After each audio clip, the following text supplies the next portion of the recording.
main screen, I will give you the floor. Please give us your full name for the public record, please. Absolutely. This is Connor Mullen. Can you hear me okay? Please, go right ahead. All right. Thank you, Mayor and Council, for having me this evening. I would add my voice to the previous speaker's points. I would encourage the Council to discuss items listed on the recommendations for funds to be transferred to Laramie Police affiliated departments. I do not support increases in funding to police administration or police grants, especially without discussion or more transparency. I think that money could be spent on other services or by reinvesting into the community. And especially organizations specializing in mental health, or even potentially efforts related to our carbon neutrality goals. Thank you all for your time this evening. Please do discuss the items.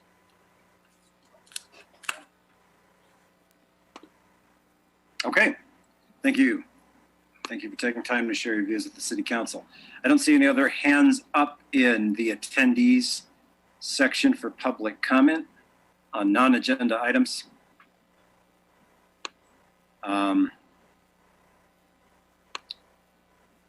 Members of the council, I'm not certain how to address public comment made on consent agenda items. They are agenda items, but they're not on the regular agenda, so I think it's fair that we treat those as non-agenda item comments, for lack of a better way to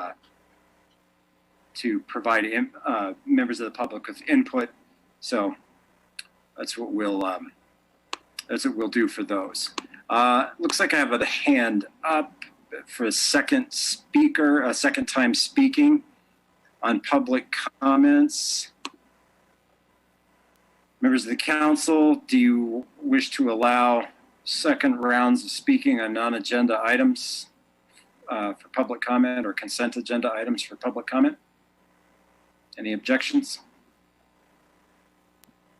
All right, since we're well within the time frame and within the first 10 minutes, let's have Mr. Harris allowed back into the room for public comment. Mr. Harris, when you see yourself on the screen, you have the floor. Can you hear me all right again? Yep, go ahead. Thank you. I guess I was just looking for a point of clarification, if possible, just reading through the agenda. In seeing that consent agenda items are to be enacted all as one unless a counselor brings up question. And I guess in the sense of them not being a part of the actual agenda that is being spoken about with the public and is capable of public input, I would encourage you to, again, consider looking over that resolution. Thank you. Thank you, Mr. Harris, and thanks again for being here to share your points of view with us. And I think you may note that the council was just discussing exactly our procedure for comments on the agenda, and items on the consent agenda seem to be in kind of a middle space. So we'll allow public comment on those as non-agenda items because they are not on the regular agenda. Any other public comments on non-agenda items? All right, City Clerk, I don't have anyone on my screen. I see no one, Mayor. All right. We will close the public comment period for comments on non-agenda items and move to the next item, which is consideration of changes to the agenda. Vice Mayor? Thank you. I move that the following change to the agenda be approved. To add an executive session item to item number 22 regarding land negotiations. It's Wyoming statute 16-4-405, lowercase a, Roman numeral 7. Thank you. Second. A motion and a second. Are there any other changes to the agenda? So, No, Mayor, there are none. all right. I have a request from staff to place the item that we received public comment about on the regular agenda at the top of the agenda to allow for an opportunity to address points of concern. Would a member of the council care to make that motion? Mr. Mayor, I would move that. I'd second. Why don't we go ahead and read it as the item, Councilmember Harrington, something to the effect of item 9E to become. Sure. Yeah, Mr. Mayor, I would move that item 9E become, let's see, can we do 10A? Will that work for everyone? That would put it first on the agenda just to discuss it. So 9E becomes 10A if the second is amenable to that. You bet. Thank you. Okay, so there's a motion from Councilor Harrington, a second from Councilmember Gabriel, and I saw some other nods to go ahead and approve that as such. Vice Mayor, were you able to follow that for the next motion? Are we okay? Sure, that's fine. All right. Any other changes to the agenda? Mayor, just to be clear, are we amending Councilor Pierce's main motion? So right now we're discussing an amendment to the main motion to add the land negotiations. Now this is an amendment to that main motion.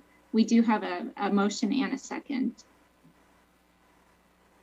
Mr. Mayor, that was my intention. If there's a cleaner way to do it, I'm certainly open to a friendly nudge in the right direction.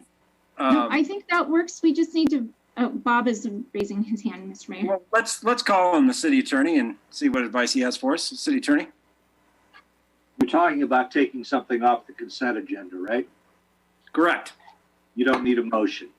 One counselor just needs to ask for it to be put onto the regular agenda, and that's automatically happened. So it's unrelated to the motion about amending the agenda.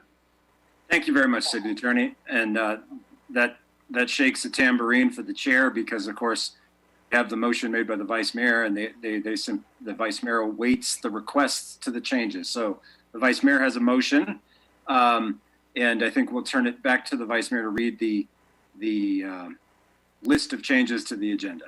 Vice Mayor Pierce, are we good? I'm not exactly sure. I thought we were.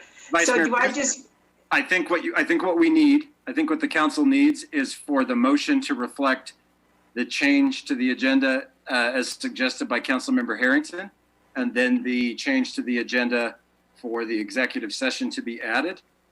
okay, got But it. I see Councilmember Schuster has a comment, so I want to make sure that he gets a chance to speak. Go ahead, Councilmember Schuster. I think you need to assign a person to that so that you just don't jump into the agenda on the first item and have no one to read it. I think that's an excellent point, and I think we'll give Mr. Mayor, I'll take that. we'll give that to Councilmember Harrington, and that's a good procedural catch. Thank you, Councilmember Schuster. Vice Mayor, if we're all set, I'll turn it back to you.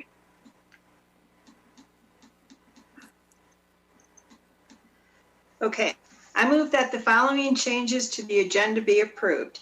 To add an executive session to item 22 regarding land negotiations, Wyoming statute 16-4-405, lowercase a, Roman numeral 7.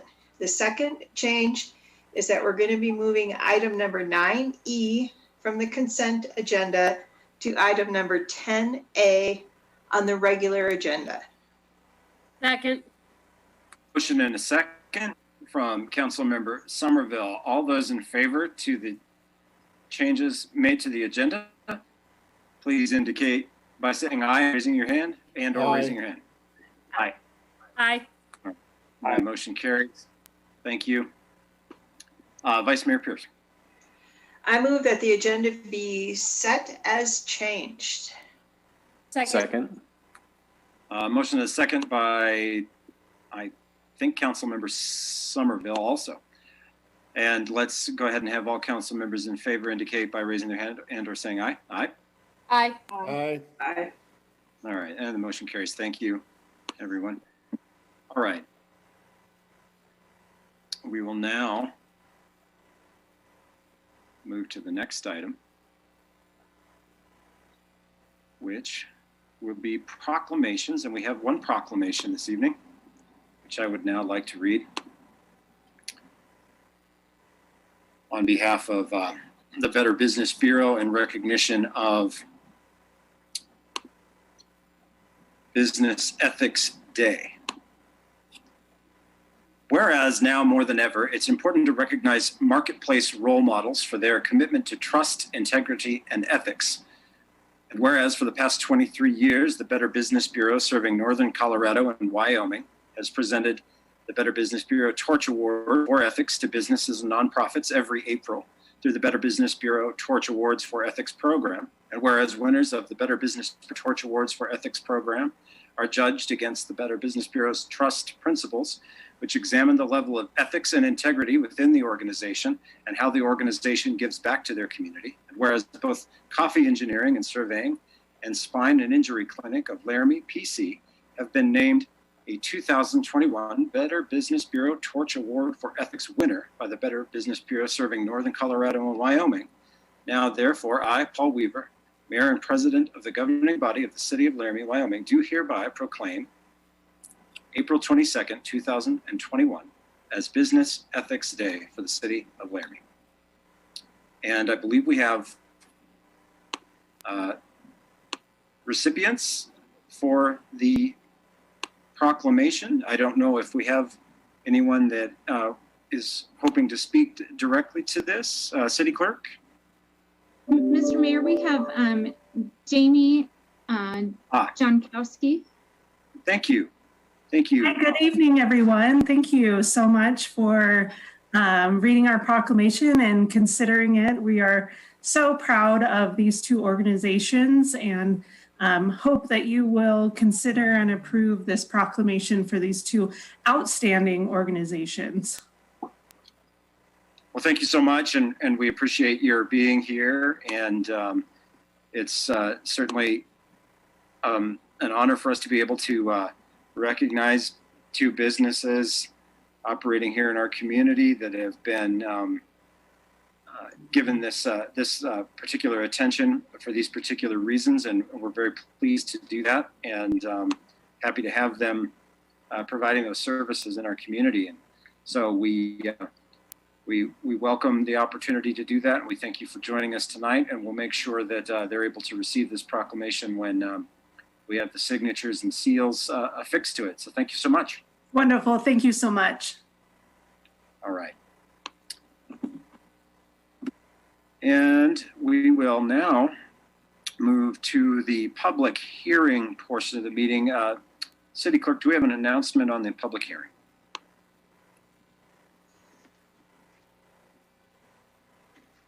Sorry, Mr. Mayor, I just want to make sure I have the right one for you. Notice is hereby given that a public hearing of the Laramie City Council will be held at 6:30 p.m. on April 20th, 2021 in Council Chambers, Laramie City Hall, 406 Ivinson Avenue, Laramie, Wyoming. Due to COVID restrictions, meetings will be held on Zoom to take public comments for the following: original ordinance number 2025 Z-21-01, zoning amendment, amending the City of Laramie's official zoning map to zone a city block, Block 212, original Laramie final plat located at 710 Garfield Street as DC Downtown Commercial District within the City of Laramie, submitted by the Laramie Plains Civic Center. All applications, plans, and specifications relative to these matters are available for review at the City of Laramie Planning Office at 405 Grand Avenue, Laramie, Wyoming. Anyone wishing to be heard should be present via Zoom. Thank you, City Clerk. And what the council would like to do now is provide an opportunity for anyone that wishes to speak during this public hearing, which is an unlimited opportunity to speak on this particular issue. The public hearing about the zoning change as outlined by the City Clerk in the announcement. Do we have?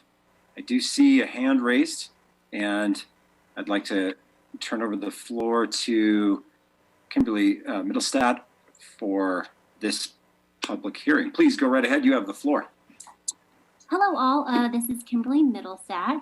I'm the director of the Laramie Plains Civic Center. I was unable to be at the last meeting, so I just wanted to personally reach out. We appreciate this consideration.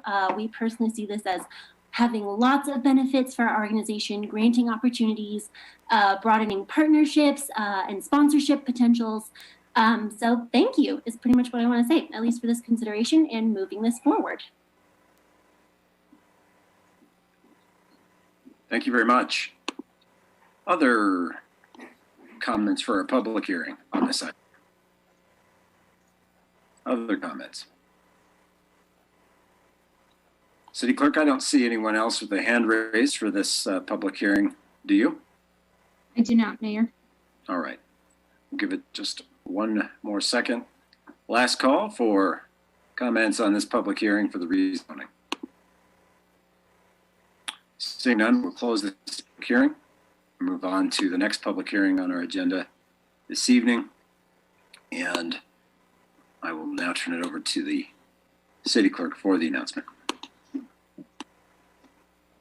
Notice is hereby given that a public hearing of the Laramie City Council will be held at 6:30 p.m. on April 20th, 2021 in City Council Chambers, Laramie City Hall, 406 Ivinson Avenue, Laramie, Wyoming. Due to COVID restrictions, meetings will be held on Zoom to take public comments on the following: a preliminary plat proposing one lot of commercial development within 5.5 acre area, generally located at 2102 and 2202 South 15th Street, just north of the 15th Street Bridge over I-80, submitted by the University of Wyoming.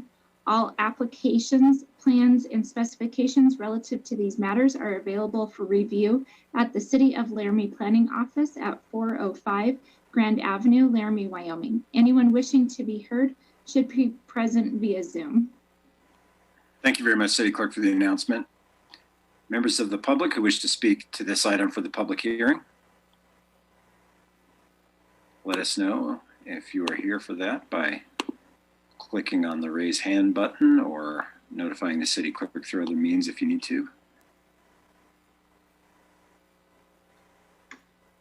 Council members, City Clerk, I don't see any hands being raised for this item. I see none, Mayor. Thank you. Seeing none, I'm going to close the public hearing for this item. And thank you for those announcements, City Clerk. We'll move on to general announcements. And we now have an opportunity for a monthly staff recognition. And I'd like to provide time to the city manager. Good evening, Council. We have a number of staff announcements for you this evening, and I think I'll refer it first to our planning division and to our planning manager, Derek Taney. Great. Mayor and Council, very briefly again, just reminding the community that we do have community cleanup days coming May 1st through May 15th. We will have an opportunity for people to contact our offices at 721-5285 if they would like to find a location within our community to do cleanup, whether it's individually or as a group. Because of COVID, we will not be doing any of the luncheons or things like that, but we will have both Saturdays, which ends up being May 1st and May 8th, as an opportunity to come pick up plastic bags and vests if you're going to go do a group event or something like that on the weekends or during the week following those dates. Also, just in conjunction with that, and hopefully not stealing Brooks Webb's thunder again, but in conjunction, we will have the Laramie landfill vouchers moving forward again in conjunction with this program, which is also a help in cleaning up our community. So you can always reach out to city staff at that number, 721-5285 again, and we can get you more information. Secondly, I just want to note anyone that may be interested in completing and working on the design and construction of the Laramie's first parklet. That RFQ is out on the streets right now, and so to speak, and we will be collecting proposals, and we hope to have something installed for this summer. So they can reach out to the planning division if they have questions or would like more information about that. I'm going to turn this one over to now really quickly over to Matthew Cox for the third announcement from the planning division. Mayor Council, members of the public. I have some good news.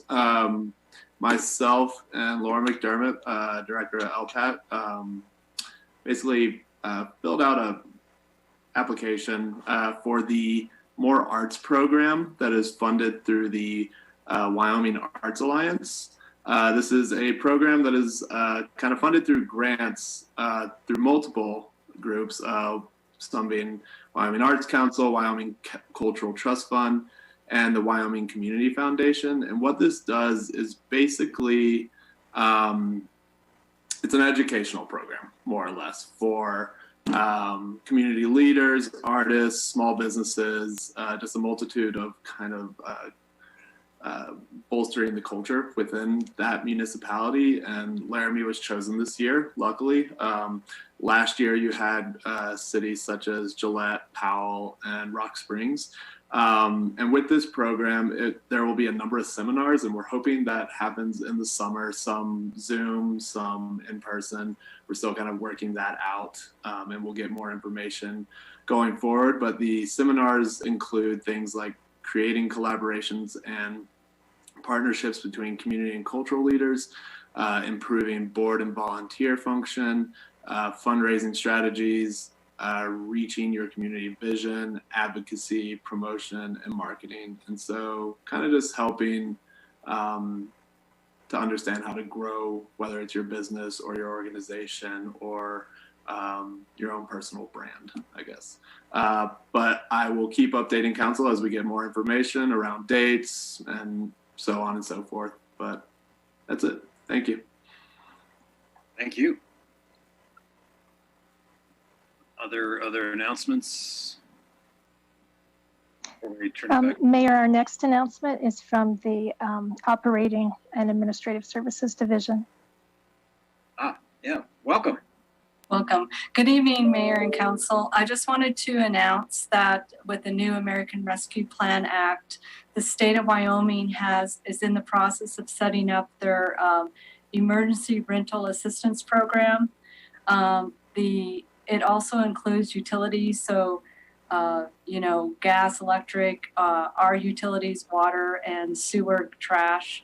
So the applications still are not on the website, but if the public goes to the State of Wyoming Department of Family Services, and the program is called ERAP, E-R-A-P, there will be a FAQ sheet and lots of information on who qualifies and for this program. So I just wanted to get that out to the public tonight. And this is also going out onto our utility bills. So just to let you know. Councilmember O'Doherty. Yeah, would the public be able to find that information by just dialing 211 so they don't have to remember all of the path? Would the 211 folks have that? I'm not sure. I'm sorry. I'll ask them to make sure they have it. Thanks. Like I said, all this information is on the utility bills, and we just wanted to say if you go to the Department of Family Services, it's on their website. City Manager, I have a question for you related to this announcement, and that is simply if we can get that information collected and sent out on a city news flash through the subscribers and social media. Mayor, we'd be happy to. Yes, and we will try to figure out if it's on 211 as well. I apologize. The city's not terribly well connected with that service. And we probably could do more due diligence with that group and make sure that we're closing the gap. So we'll work on that. Thank you for the suggestion. Our last announcements from the clerk's office regarding council broadcasts for the rest of the month. Good evening, Council. Our update tonight was just to let you know we are starting our equipment replacement. As you know, we've had faulty audio equipment due to the age of our audio broadcasting equipment. It's starting its replacement tomorrow, and will run through next week, followed by training through IT and with TK Enterprises. So they're going to be transitioning next week during our work sessions. So to let the council and the community know that those work sessions will be available live via Zoom. And we will have our normal recordings posted on the city website at cityoflaramie.org. There is a button on the front page for minutes and agendas. You can find it there, or if you do /agenda center, you can find the recordings there. So it will, thankfully, it's just our work session nights, but there are still ways to participate. So just to let everyone know, that is what's happening next week. Thank you. Thank you very much for that announcement and that update, because people may have wanted to know. Councilmember Harrington, I saw that you had a question, and I meant to get to you, but we needed to get on to the next announcement. Please go ahead. Yeah, it's no problem, Mr. Mayor. I just wanted to add that with the emergency rental assistance program, landlords are not able to apply, my understanding.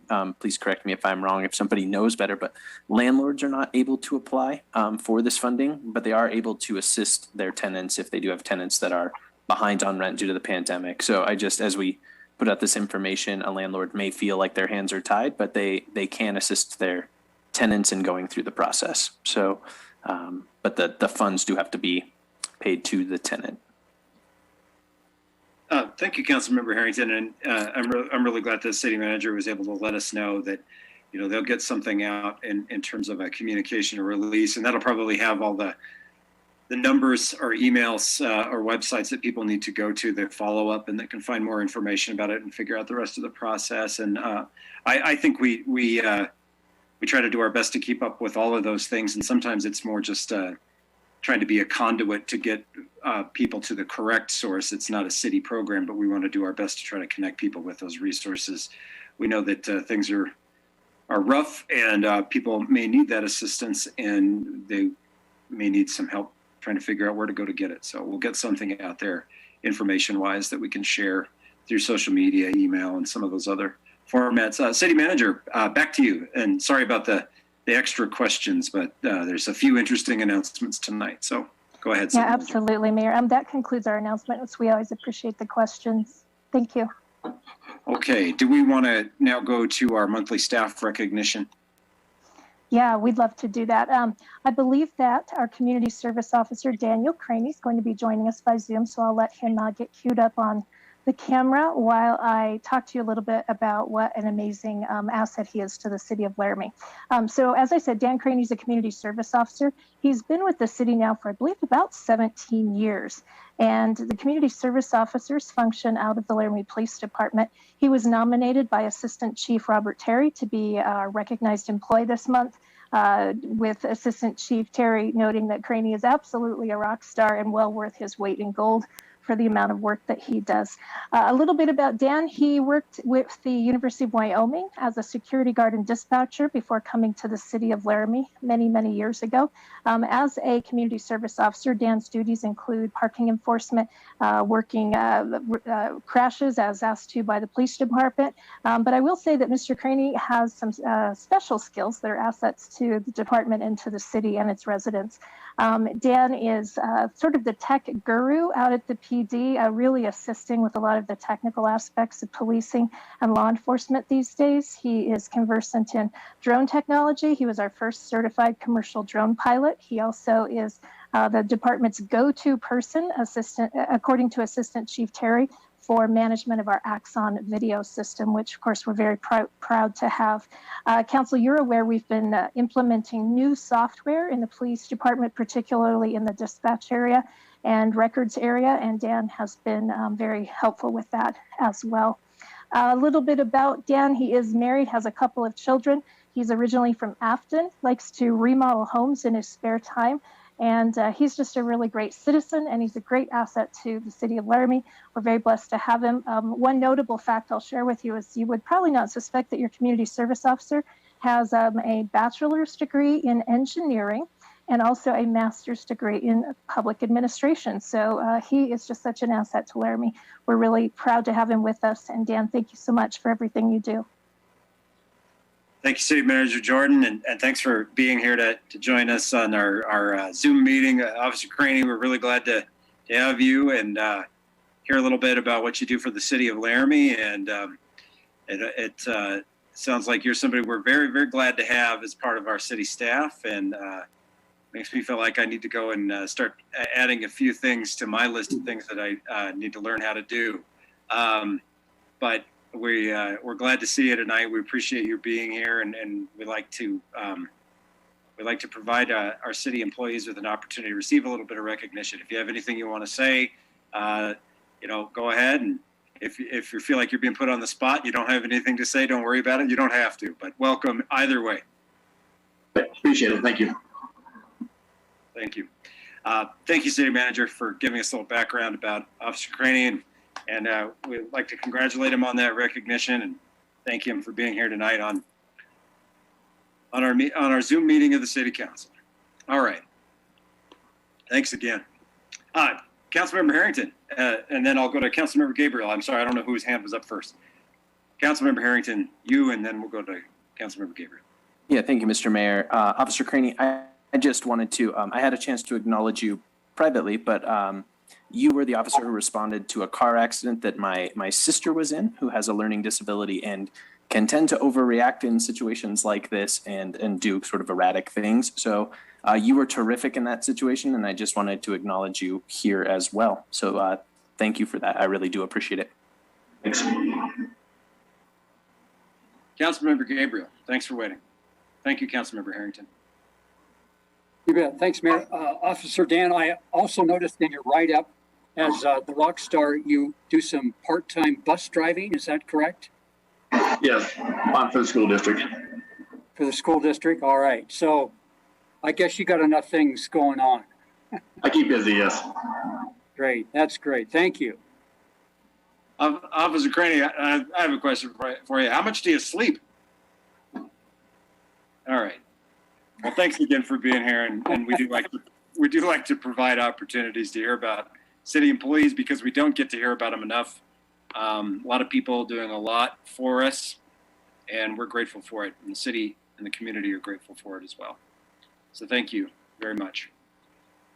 City Manager, I think that closes out our announcements, and thank you for that introduction and presentation. So we'll go to item number 7, which is disclosures by city council members on any items tonight that they need to make a disclosure statement about. Seeing none, we'll move to item number 8, which is for the Vice Mayor. Thank you. I move that the consent agenda be approved and that each specific action on the consent agenda be approved as indicated.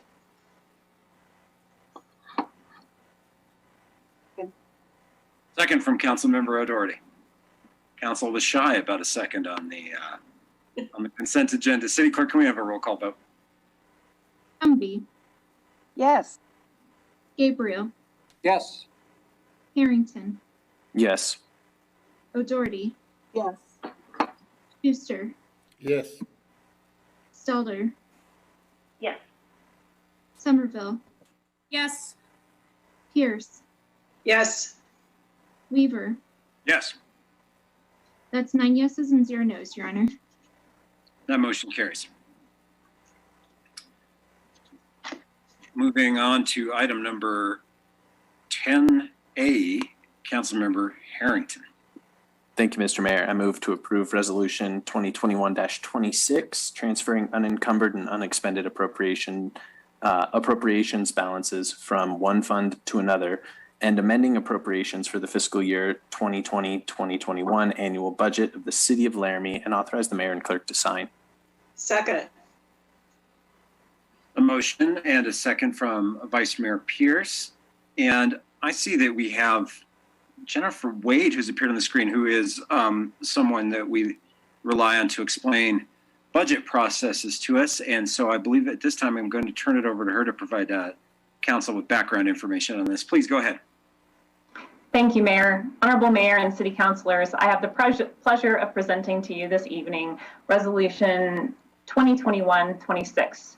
And as you will recall, perhaps from prior years, these types of budget amendments are standard practice, so to speak, in years in which performance-based payroll increases are contingent on economic conditions. And so if we think back to last year's budget process, what you might remember is in each fund a placeholder reserve in which we said this is an unallocated payroll reserve in case economic conditions allow the city manager to approve a performance-based increase.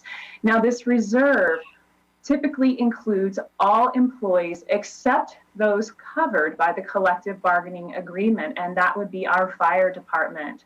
And so what you'll see when we allocate the reserve is the fire department is typically much smaller representatively than the number of employees that they have, because we have already allocated funding for the fire department in the budget, because collective bargaining is wrapped up by the time that you adopt the budget in June. If you'll reference the budget memo, this is information that you will find. And so we are simply distributing this unallocated reserve to the various divisions based on the performance-based increase that the city manager approved in the beginning of last winter. And at this time, I'd like to turn it over to the city manager for a little bit of additional explanation. Thank you very much for that background. And city manager, please.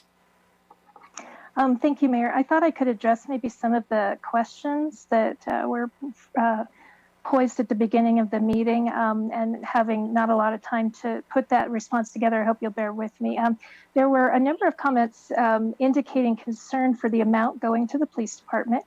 I think that Ms. Wade has accurately described why that portion going to police divisions, both in the police administration and the grants and in our LARC E911 dispatch and records center. The reason that that looks proportionately high is, of course, because the fire department is not reflected herein for the reason Ms. Wade has described to you, as they've previously received those performance-based adjustments earlier in the year. I also wanted to note a number of comments about the need to potentially increase funding throughout the city to our social service agency partners. As the council will know, and in fact is on your agenda a little bit later this evening, the city council did agree. Fortunately, I was glad you agreed with my recommendation that we increase funding to our social service agencies this year by a factor of 5%, which is far more of an increase than we've seen in revenue receipts.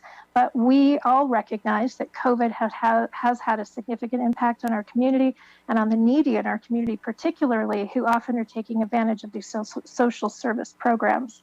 So I believe later in your agenda, it's number 17, if I remember correctly, you do see we have slightly more than $200,000 going out to community partner agencies this year, with the lion's share of that, about $177,000, going to social service agencies in particular.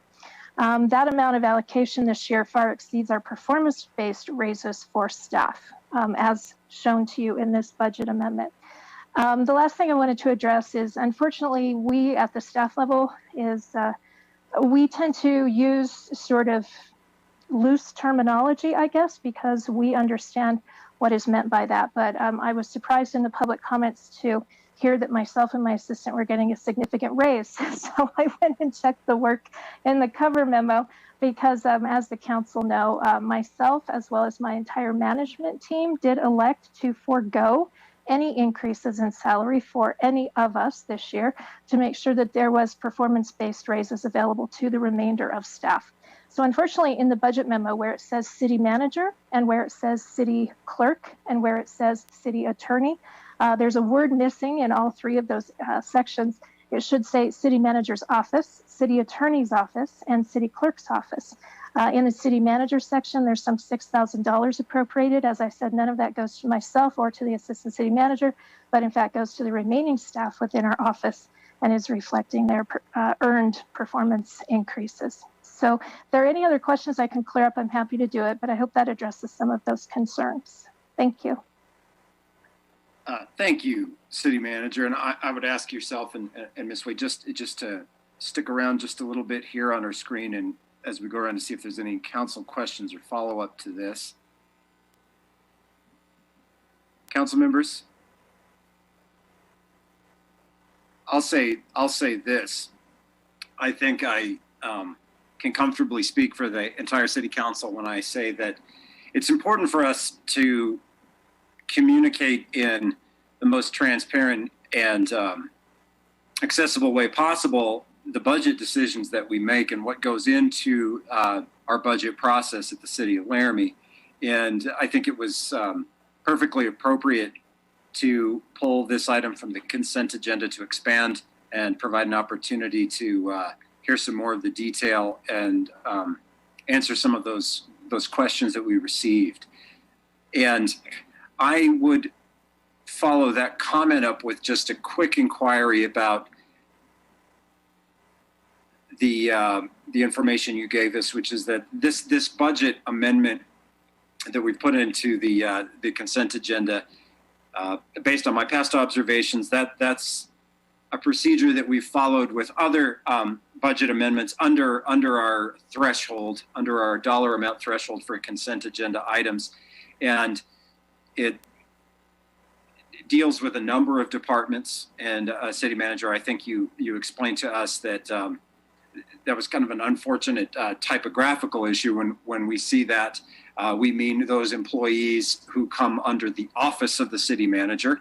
And what this is an opportunity, if I understood everything I heard here correctly and from the cover sheet, is to, because of the better than expected economic performance, to go ahead and provide those performance-based raises that we weren't certain we were going to be able to the last time this budget item was looked at by the city council. So it covers a couple of different departments. And I wonder if you might give us just a little more detail about the difference between the fire department and other departments, and why that was an important point to bring up. Because one is covered by a collective bargaining agreement, and in a sense, we have to allow the city to finish that collective bargaining process, and then we try to go back based on the economic performance and see if we can adjust and allow for some equity for those performance increases across the board. I hope I haven't been messy or confusing with that follow-up, but I just want to make sure I understood that correctly. We have to allow some time to pass first to see if the funds are going to be available for those performance increases for everyone in the different departments. And second, we need to wait until we finish work with our collective bargaining agreement with the organized labor unit representing the fire department. And I see, Ms. Wade, you're still here. So if that incredible word salad of a question is at all comprehensible to you, I'd like to give you an opportunity to address any of it. Honorable Mayor, I'd be happy to address and ask the city manager to chime in if there's anything that I have missed. I want to back up and really talk about timing and talk about our budget process, because I think that may be where, to use a colloquialism, the hitch is in this. We wrap up collective bargaining, and so we know the increase or lack thereof that the fire department will receive in April every year, which, as you know, is before the recommended budget is actually published and months before the budget is actually adopted. And so the increase agreed upon with the fire department is actually loaded into the divisional budget for the fire department. So it was never part of the unallocated reserve. Now, because this was a year that the city manager did not feel comfortable recommending performance increases, except based on economic condition for the rest of city employees, we established this unallocated reserve, disclosed it as such during last year's budget process, and said, hey, if the city manager approves raises for staff, then we will come behind and distribute these raises out to divisions. Fire department wasn't part of that, because that agreement was actually, it happened last April and was effective in July, and so it was actually included in the budgeting process. And so that's why this looks how it does. What you actually see here are fire administrative staff, the couple of administrative staff that the fire department has. It's 3 employees. I'd echo the city manager's comments about, these being divisions, which we talk about in the memo. And when we say divisions, what we're referring to are divisions as we present them in the budget publication. And I apologize for this memo not being able to stand alone in that way, but we are making that connection. And so multiple employees here for each division. Fire, it's just the 2 administrative staff, frankly. And that's why the amount is so small, because those folks are not covered by the collective bargaining agreement. Typically, when budget amendments end up on the consent agenda, it's because they're for a small amount. This one actually has no financial impact. And on top of that, we disclosed the unallocated payroll reserve in last year's budgeting process, which was why we chose to present it on the consent agenda. So, Honorable Mayor, I hope I have addressed the questions that you have had, and I'll turn it over to the City Manager. Thank you very much. And you deserve a prize for being able to turn my rambling question into something that provided useful information. I want to try to clarify just a little bit before I provide the City Manager an opportunity to add on top of that. And that is that when this was presented to the council during the last budget process, what the council approved was as you say, to use a colloquialism, a chunk of funding that if it became available would then be allocated in this way for these purposes, and voted on and approved it during the last budget period for the City Council. And I think that's important to recognize as well, is that these were dollars that we very much hoped that we would have, and made a decision that should those funds become available, they would be used for this purpose. It is not a reallocation of a budget item previously approved to be moved over to another department. And that's my functional understanding of it. And I think you confirmed that with those last comments. But I always think it's good to try to get as much clarity as we can. City Manager, I'm sorry, and I appreciate you allowing me just another moment for clarity there, but I'd like to turn it over to you if you had anything else that you wanted. No, Mayor, I think that is everything I had. Thank you. All right, council members, Councilmember Stalder. Thank you, Jen, or sorry, Ms. Wade or City Manager. I hate to put you on the spot, but just for the sake of transparency, I believe it's the same in the police department, where this is not upper administration. I just want to make sure I don't have a conflict of interest here. I don't believe I do, but.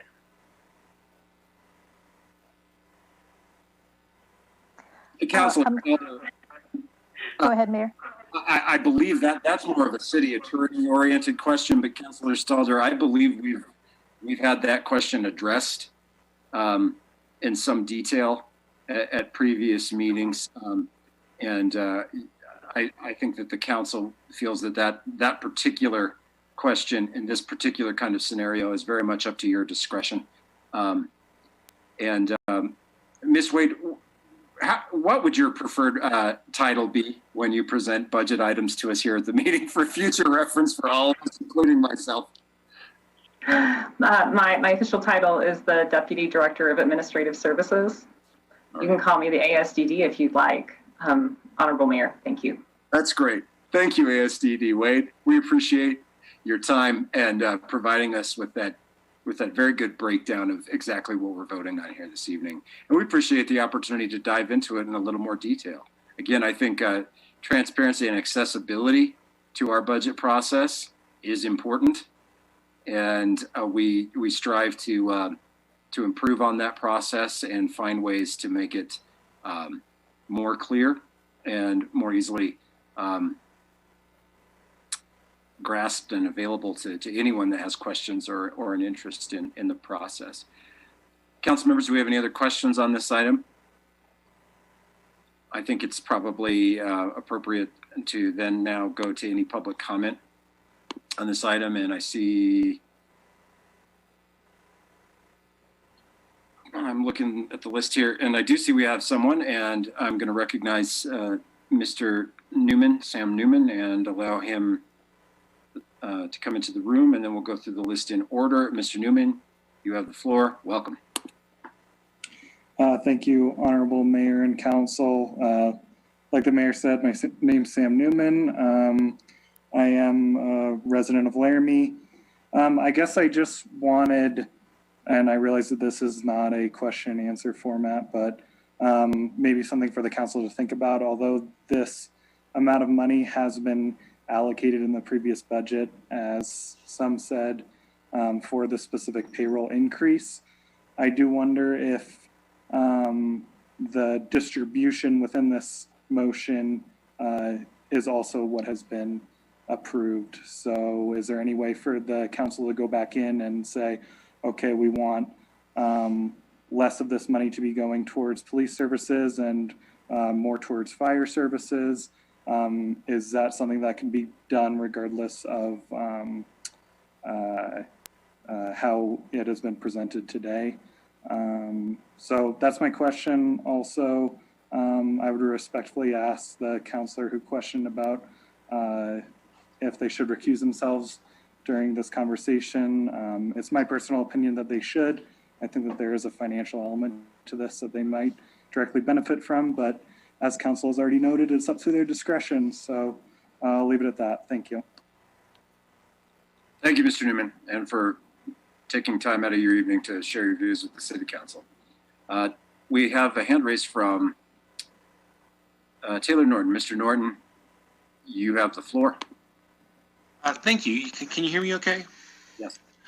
Thank you, Mr. Mayor. Thank you, City Council, for again giving me an opportunity to speak, especially on the sort of the same issue as I spoke before. My main purpose for commenting at this point is to address the notion of performance-based income increases. And I would like to draw into question particularly whether the LPD is deserving of a performance-based raise based on their performance over the previous year. I personally have had experiences with the LPD that I would argue were not deserving of the type of recognition that an increase in payment would acknowledge. But you could also ask the incoming student athletes from last summer about their experiences with the LPD and whether they think the LPD is deserving of praise, accolades, and more money. And on top of that, there's the fact that we witnessed multiple times that the LPD was selectively racially profiling particular protesters from among groups of white protesters engaging in the same allegedly illegal activities, and not punishing their white cohorts. And in particular, certain members of the Laramie Police Department have behaved rather irresponsibly toward certain members of the protesting groups, and there was also little, if any, action taken against a truck driver who attempted to plow into a group of protesters over the summer. And I witnessed that attempt being made, and I also later witnessed the police talking with those people in what appeared to be a friendly fashion rather than any kind of punitive way. So some things I would like the council to consider is just whether the police's performance is worthy of receiving an increase in payment. And thank you for your time. Thank you.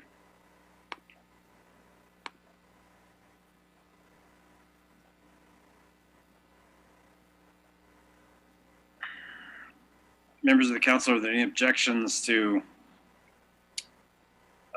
we have further public comment.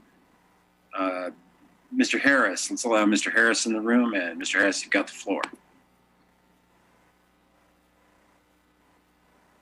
Go ahead. Yep. Thank you. Thank you, Janine and Jen, for clarifying this whole resolution up a little bit. I do want to at least clarify from my standpoint that the availability of the funds and how these funds became available through previous structure in the budget really wasn't an issue to me. It was more the discrepancy of funds being distributed. And I think if it's possible for the council to reconsider each of the line items within the whatever 137,000-ish, whatever it was, how these funds are being distributed is what I'm more looking for you all to discuss, because just in terms of that large portion going to the data divisions of the city, I think at least the priorities of the performance-based raises seem to be askew with a large group of the public. And especially seeing the council's interest in beneficial police reform with the resolution 2020-38, I would hope that you can all continue to see the desire for the public to see their city's funds distributed in ways that can make that vision of better police relations manifest. And I'd say that it begins with equitable funding from a basis of public needs. And as we continue to analyze policing and how it benefits our communities, I would say that this transfer of funds would be much more massively important to the view of the public if it was completely based on the interpretation of the public's needs. Thank you. That's all I've got. Thank you. And I hope you will establish a redistribution of these funds. Thank you. Other public comment?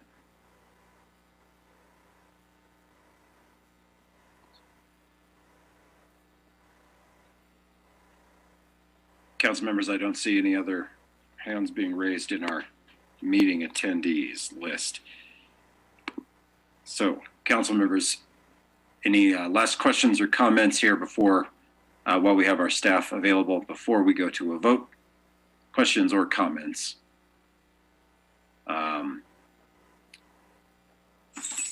Looking around, seeing none. Anything else to add to this discussion?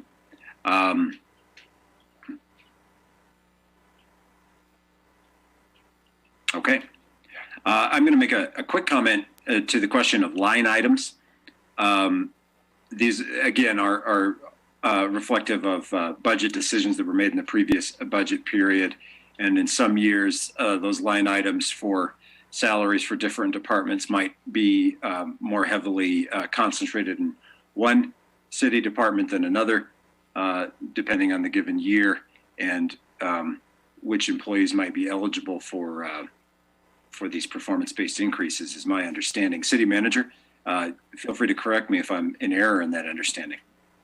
I'm sorry, Mayor, I didn't intend to interrupt you or correct you. You are correct. I just want to point out, though, one thing, when we talk about performance-based raises, all staff are eligible for raises based on their individual performance. We certainly don't allocate funds to particular sections, divisions, or services of the city based on their popularity or lack thereof with, the public, basically. We have to have equity in terms of how we evaluate individual performance reviews for each employee, irrespective of the service that they provide. The other thing I want to point out is, well, when you look at the memo that we're looking at tonight, you see some $40,000 being allocated in the police department.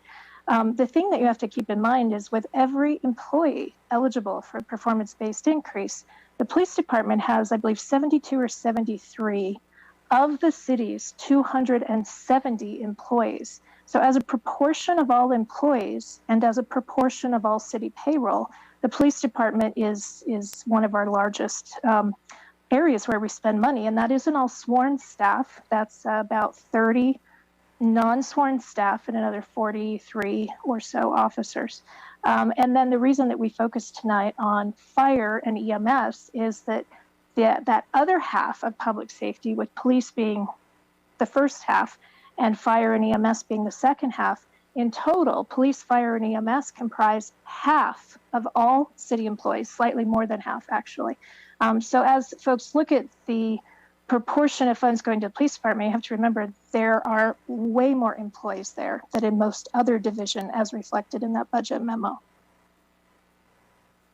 Thank you, City Manager. And I just wanted to make sure that when I spoke to the issue of the individual line items for performance raises in any given year, that might be dependent on which department had which number of employees that were then eligible for those performance-based raises based on their evaluations. It could be in any department within the city, and I think it is probably worth reiterating that in that particular department, you're looking at the dispatchers, the animal control officers, the community service officers, and a fairly wide swath of city employees. But I think all the information that we can provide and communicate about that topic is of some interest. So I appreciate this discussion, and I appreciate council and staff's patience with allowing us to have a good, well-informed and well-rounded discussion about it. Any other comments before we move to a roll call vote? All right, City Clerk. Humby. Yes. Gabriel. Yes. Harrington. Yes. O'Doherty. Yes. Schuster. Yes. Stalder. Recuse. Somerville. Yes. Pierce. Yes. Weaver. Yes. That's 8 yeses, 0 nos, and 1 abstain. Motion carries. Moving on to item number 11 on our agenda and turning that over to Councilmember Somerville. Thank you, Mr. Mayor. I move to approve original ordinance number 2025 on second reading, establishing DC zoning district for a city block, block 212, original Laramie final plat, approximately 1.8 acres in size, located at 710 Garfield Street, in accordance with findings of fact and conclusions of law. Second. Thank you. I'm sorry, I wasn't able to catch the second. Was that the Vice Mayor or it was Councilmember O'Doherty? Thank you, Councilmember O'Doherty. There's a motion and a second.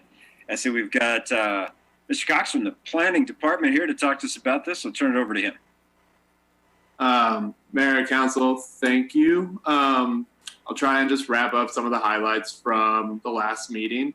But basically, staff was in conversation with the members of LPCC, and they showed interest in being zoned the DC district. That is our downtown commercial.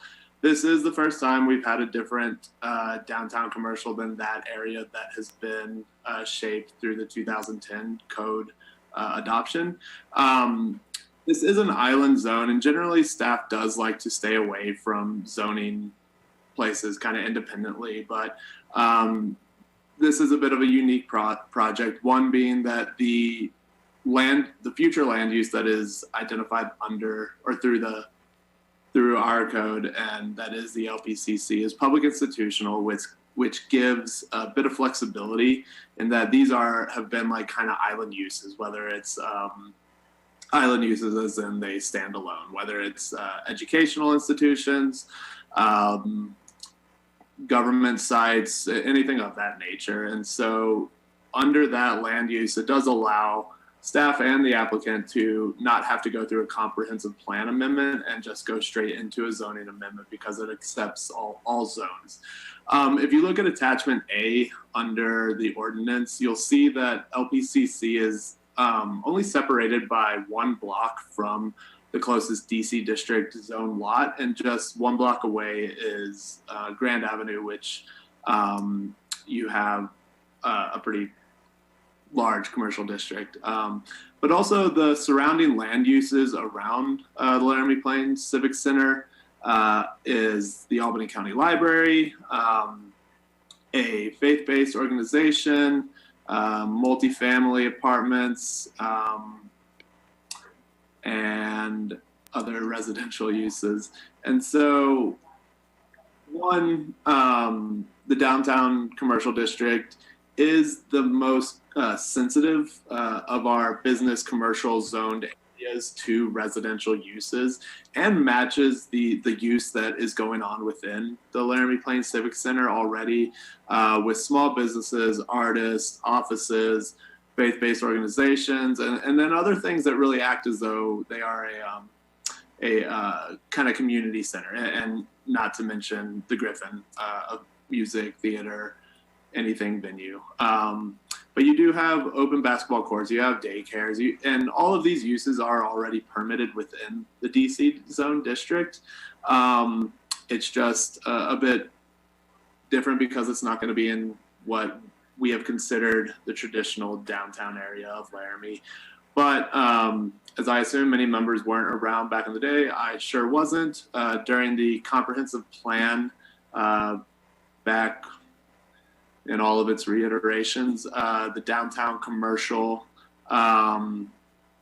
or versions, not reiteration, sorry. The downtown commercial originally was going to be named urban commercial, and that is just to designate kind of urban commercial uses. And those are things that you would find in many different municipal downtowns or historic districts or neighborhood districts. That's something that like kind of melts into the residential uses around it and isn't a harsh difference.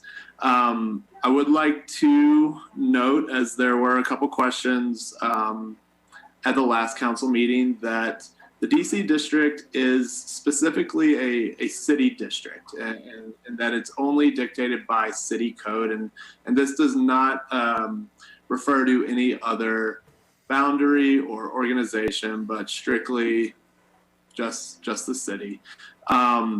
Since our last meeting, we have not had any other public comments. I do know that the applicant has already spoken and is here, as well as other representatives. And so at this time, I can take any questions, concerns, anything that council may have. Thank you. Thank you very much. I know that there were some questions there, and I think the planner dug into those a little bit, council, but now's your chance if you need to dig a little deeper. I do appreciate the follow-up on those questions from the previous meeting, but council members, further questions on that topic?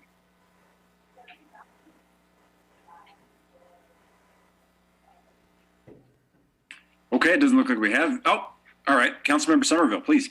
Thank you, Mr. Mayor. I actually don't have any questions for staff, but I do have some questions for the applicant, if that would be a possibility. Yeah, I think we can get there. We can get there. Do we have any other questions for staff, or members of our planning department, or other staff members are here that might want to make themselves available for the council? All right, why don't we, if there isn't any objection, council, why don't we have the applicant be made available and provide any other information for you that you might want. And I think that's the executive director of the Civic Center or Civic Center representative. I don't see Miss Middlestead here, but I do see Mr. Bender. So if he wants to be available, yeah. Mr. Bender, welcome. Good to see you. Council members, do you have any questions for Mr. Bender from the Civic Center about any of this? Like Councilmember Somerville, you said you did, so why don't we open it up? Thank you, Mr. Mayor. And thank you, Mr. Bender, for being here tonight. So I've continued to have some communication with various members in downtown that really have some questions in terms of what your long-term plans are. And I specifically wanted to ask, in your letter for the application, I think it's the second paragraph, and I'll just read the sentence to you. It says, rezoning would allow us to use the title of downtown to gain further donations, grants, and community support to put on larger performances, and thus bringing in a wider network of state and regional attendees. I had some questions specifically on that, and I wondered if you could speak to kind of that intent in your letter. Go ahead, Adam, if you want to try to address any of that. If you're comfortable answering some of those questions, go for it. Yeah, thank you for your questions, your concerns. Yeah, mainly looking at the whole thing. I don't have that in front of me right now. I'm sorry, I was kind of on the spot here. I thought Kimberly was still here with us. But yeah, I mean, basically our whole thing is this: we're just trying to find ways to preserve and and keep the LPCC going. And we felt just being zoned in the downtown way. I mean, we don't feel like any no competitive side of that. We just see trying to benefits for that and possibility of growth and more awareness of what we have there. And back vice versa, back and forth. So I don't know if that answers a little better there, but like I said, I apologize for not being prepared. I don't have that in front of me. So, Ian. Well, that's all right, Mr. Bender. Councilor Somerville. Thank you, Mr. Mayor. Just a follow up. So I think some of the questions that I'm fielding right now as the downtown liaison have a lot to do with kind of maybe understanding more what the property use is. And I've spoken with the planners and kind of clarified the process. I believe, Mr. Bender, you guys would have to apply to join DDA and then apply to join Laramie Main Street as well to come under the downtown umbrella. And I wondered specifically if you knew that was the intent for the Civic Center. We would, yeah, thank you for your question. We definitely would like to possibly enter into those discussions with those organizations.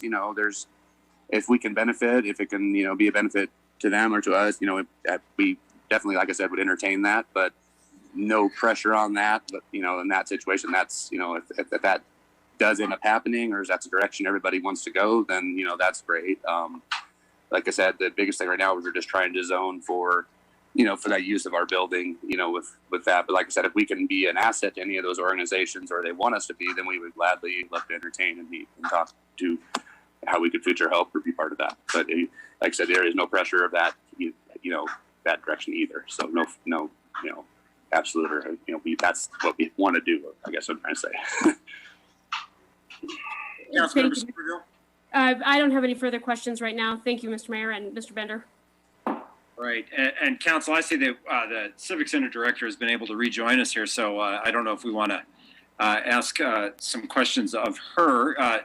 Councilor Somerville, I think I'll bounce that back your way one more time to see if you have anything that you might want the Director to address from the previous question. So we just hand it over to her. Do you have a more specific question? Okay. Ms. Middlestadt, welcome back. Did you want to chime in for the council on any of those points that Councilor Somerville raised? Yeah, sorry, I apologize. I missed the first part. I've been having some connection issues. But Ms.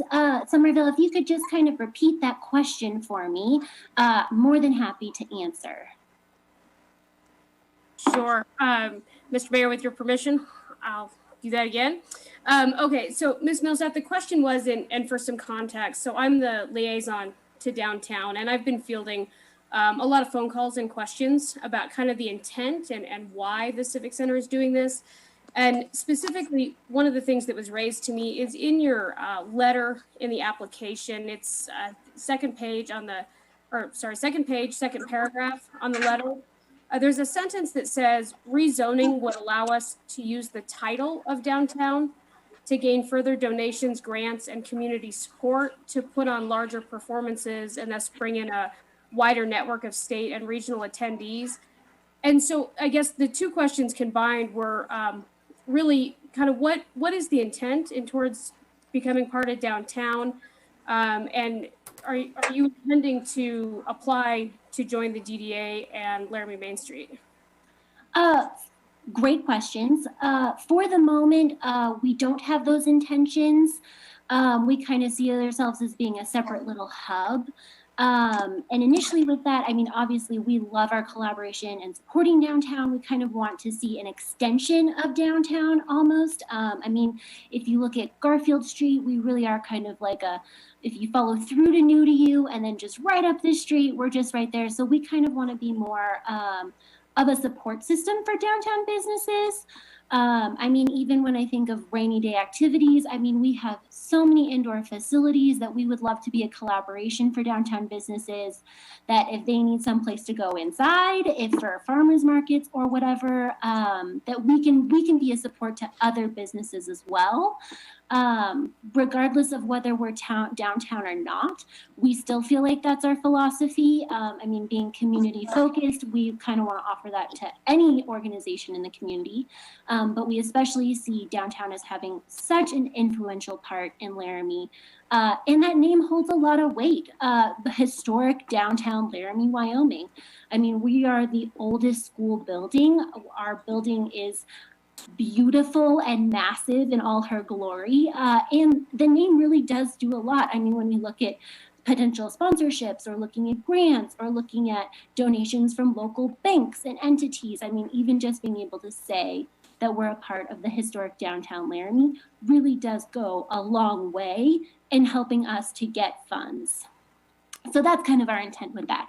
But in no way do we want to be competitive with downtown. We love our downtown. We work well with tons of businesses already down there. And so really, we just want to be able to support downtown as best as possible and really become more of an extension of what's already happening. Ms. Middlestead, I appreciate that. And kind of for a point of context, I think that's part of what's causing some of the confusion is so rezoning this doesn't necessarily, in my view, as I understood from the planners, make you guys part of historic downtown. You would have to do that through DDA and Main Street. And so I think that there is some confusion out there that I'm hearing from the business owners downtown. Okay. Well, that's some expanded discussion, some more information there. Council members, any other questions for Mr. Bender or the Civic Center Exec Director on this? I think we've got a little more context on the rezoning question. Anybody else?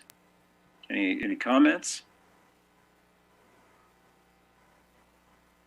Okay, I'd like to make just a brief comment, which is that I see a lot of opportunity for some good cooperation between the Civic Center and downtown organizations, business organizations. I think that makes sense, and I really hope that you guys are able to leverage future projects with each other, and I don't see why you wouldn't be able to do that. I think we're counting on the Civic Center to make a big bounce back with some good live music events and other performances here as we get back to doing that, and we look forward to that. And I think, as the Civic Center director pointed out, there's already some relationships in place there, and they'll continue to stay in place, and they'll find good ways to cooperate. So I think this zoning request makes sense, and we hope that it provides you with some assistance to move forward and do some of the things you want to do. That's certainly my perspective on it. So I plan on voting in favor of this request. Any other comments or questions before we go to the vote on this item? And I'll have to go to public comment too. Councilmember Somerville, did you have? Mr. Mayor, I did have a comment, but I also want to remind you about public comment.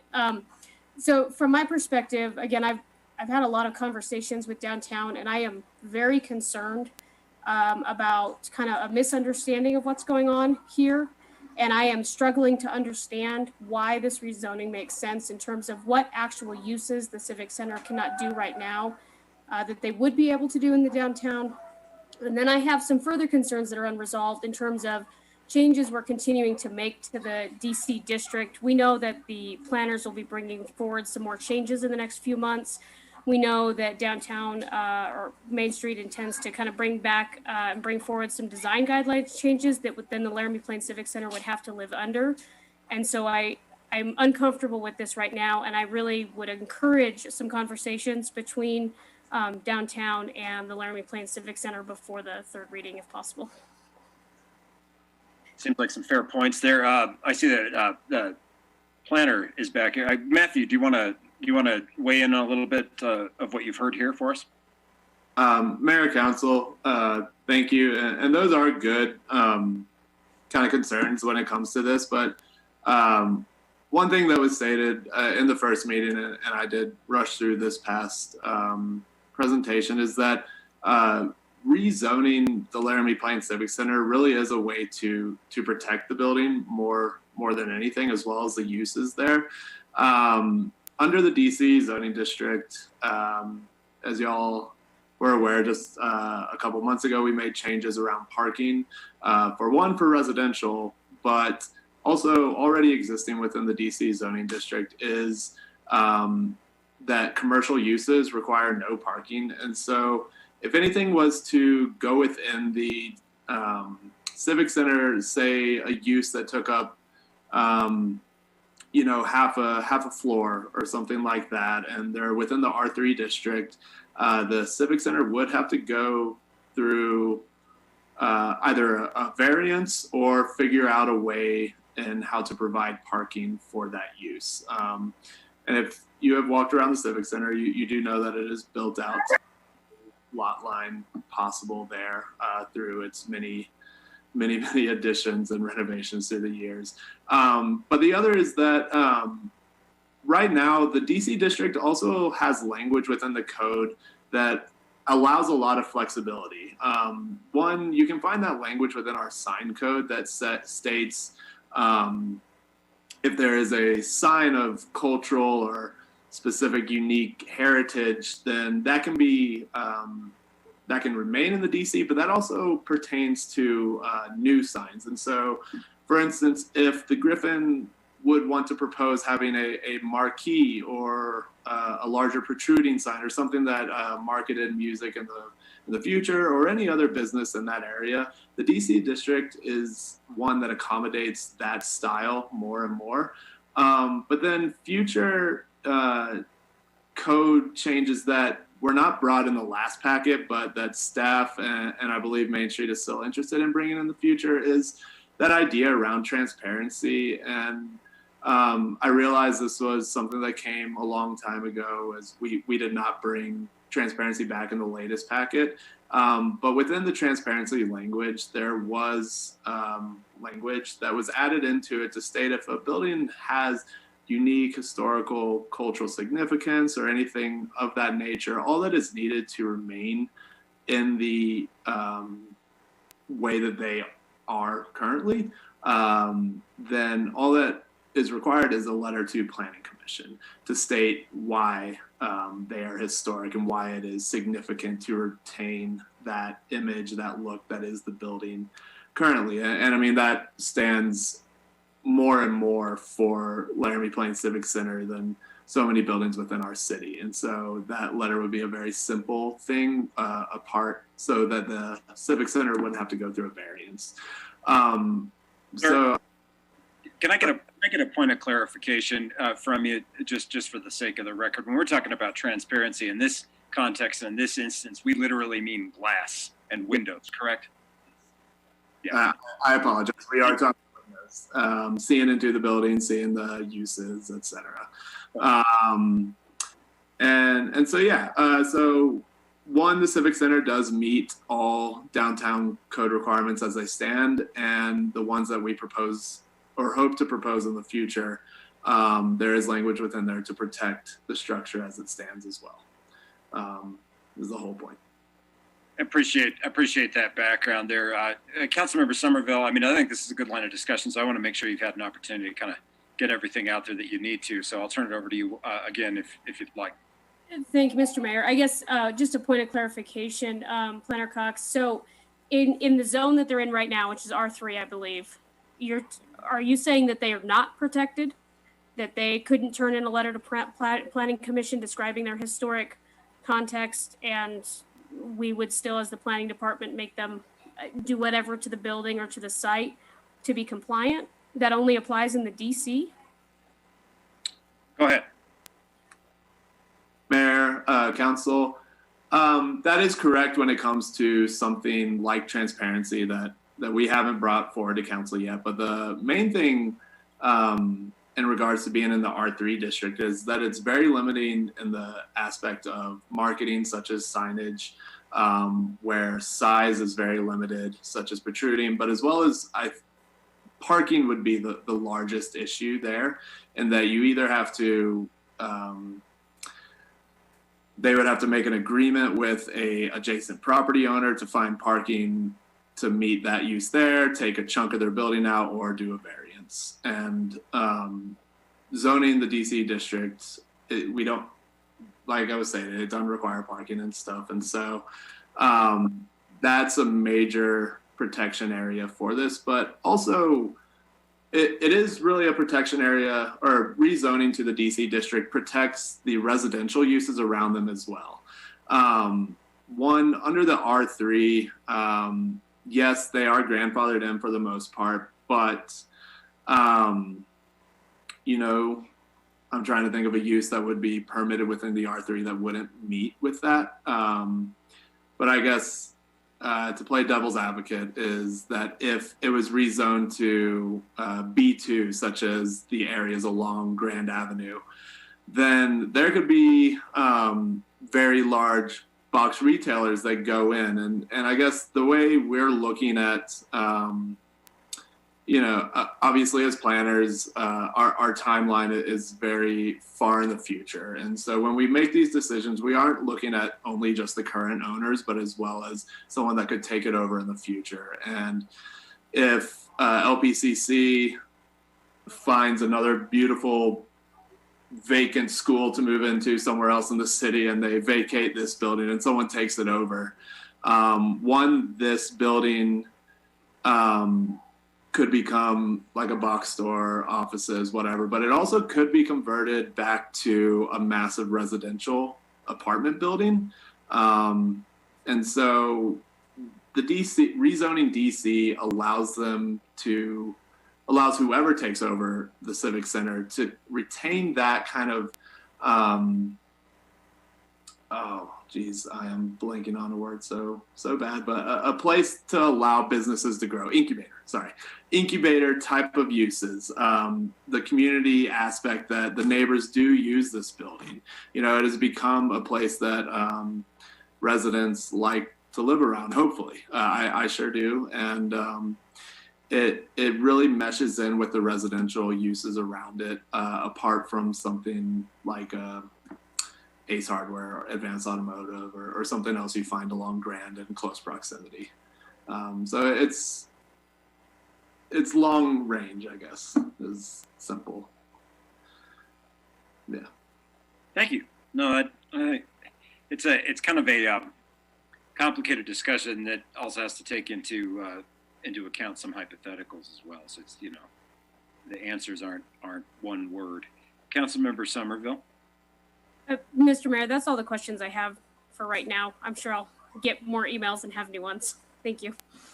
As is appropriate. And Councilmember Somerville, I would say too, given your liaison position, it sounds like maybe there's a need to facilitate some discussion and address some questions and broaden some understanding about exactly what folks are trying to do here and why. And I know you'll be able to do that, but I think it warrants it in this case. And we appreciate the discussion and the questions. I'm going to go to public comment quickly now, just to see if there is. I'm not going to do that. I'm going to recognize Councilmember Stalder and then Vice Mayor Pierce, and then I'll go to public comment. Councilmember Stalder. Thank you. I apologize if I missed this in the earlier discussion, but approximately how many offices or what percentage of the Laramie Plains Civic Center is currently rented to businesses or leased, however you say that? Mayor, council, I believe no fitted out vacant spaces at the moment, but I would turn that over to the applicants to detail how many people really are in the Civic Center at the moment. Why don't we go to the applicant to answer that question directly, and appreciate that. And go ahead, Ms. Millstat. The question is, so we are at full capacity at the moment. So roughly we have a little over 60 different businesses, over 50% of which are nonprofits. And those are just our standing rental tenants. That does not include the renters of gyms such as yoga, Zumba, Kempo, women's basketball, youth basketball, all of those activities that are also housed within our building as well. There was a study done by UW a few years ago, and on average, 1,000 people in and out of the building every day. Thank you very much. Councilmember Stalder, do you have some follow-up, or did that get to what you needed to know? Just a follow-up, thinking about hypothetical situations. I can see a developer looking at that for residential at some point in time. And, you know, it being zoned downtown commercial, it seems to me that that's easier, like it would make it easier on the developer parking-wise, and that would put the surrounding neighborhood actually kind of in a bad spot. Am I interpreting that correctly? That's a question for the planner. Go ahead.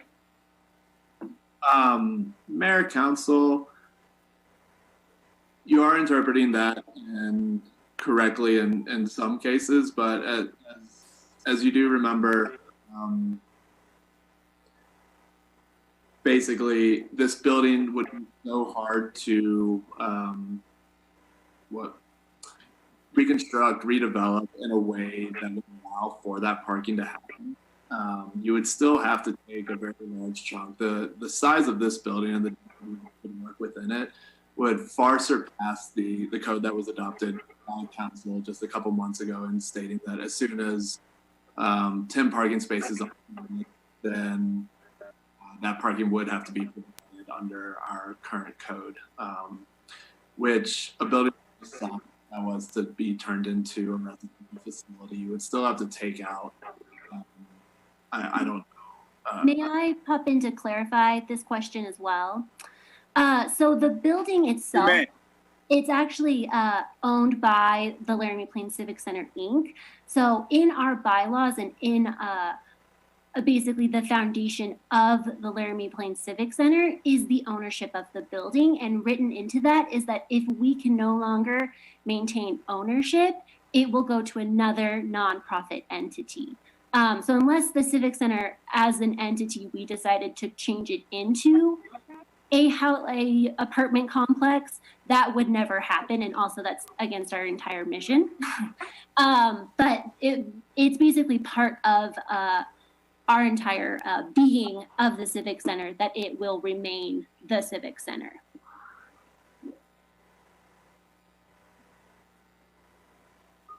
Thank you. I'm going to take it over to the Vice Mayor because she's been waiting patiently, but that generated a question for me. But Vice Mayor Pierce, please. Thank you for waiting. Yeah, my question was more in line with Councilor Stalders and somewhat with Councilor Somerville, and it has to do with the parking, and it's maybe not so much related to the Civic Center per se, but just the overall move kind of related to the reduction of parking spots.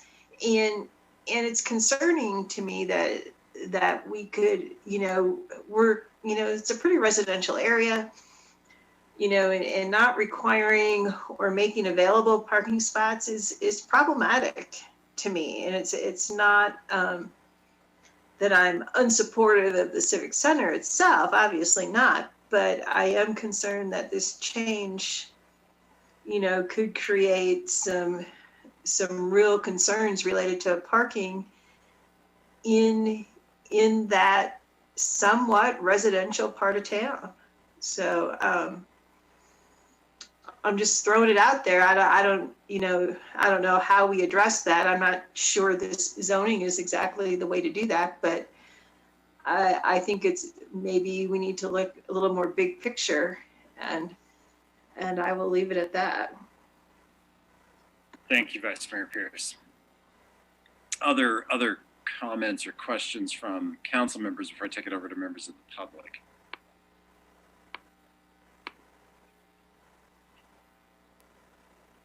Seeing none, we'll go back. And it's been a pretty good discussion on what might have seemed like a relatively straightforward item, but we understand, of course, that anything involving zoning changes can be complicated because we have to look backwards and forwards and at the present uses. I appreciate some of the information that the Civic Center staff was able to provide us regarding current restrictions around that. And I think the hope, of course, would be that the Laramie Plains Civic Center remains in operation in perpetuity from now until the end of time. But of course, there's no way to guarantee that. Do we have any further comment? Councilmember Gabriel, thank you. Thank you, Mayor. Just kind of in jest, as long as I and several of my friends can continue shooting in the Kenny Sailors Gymnasium, great. Now, I look forward to, post-COVID events at the Griffin Center. I think they're doing a wonderful job. And I hear some of these concerns, but I'm all on board for this. Thank you. Thank you, Councilmember Gabriel. I think the Civic Center is in a very unique position in that when it was built, and it's a building that's certainly as old as many of the structures downtown and older than many of them as well. There wasn't much there. It's also right on the cusp of the business district, right? As we've discussed, it's got that one block away, and I have a little bit of trouble thinking of that neighborhood as really fully residential. It's really kind of a quasi space because it's right next to business zoned areas. It's right next to the library, and it's right next to the main drag in town, Grand Avenue. So it's this very unique spot, unique location, and it's somewhat in a buffer neighborhood between what we might think of as core downtown and the residential area that is business zoned around the core downtown, and then right next to the library. So it's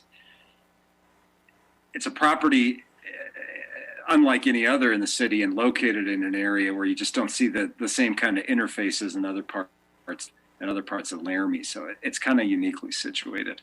I appreciate this discussion, and for the council members that were less enthralled with this, with your patience as well. I don't see any other comments. I don't see any hands raised. So I'm going to ask the city clerk to take us to a roll call vote on this item. Gabriel, Yes. Harrington, Abstain? Stalder, No. Somerville, No. Cumby, Yes. O'Doherty. Yes. I'm sorry. Yes? Okay. Schuster, Yes. Pierce, No. Weaver. Yes. We have 5 yeses, 3 nos, and 1 abstention, Your Honor. The motion carries.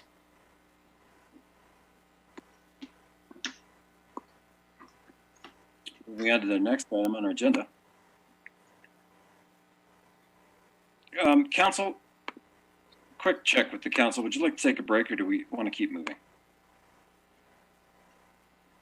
That's a nod for a break or to keep moving, Vice Mayor. I'm sorry. I think a break would be great. Thank you. All right, why don't we take a 5-minute break and we'll be back here at 8:20.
reconvene the meeting after our recess there, and I'll turn it over to Vice Mayor Pierce.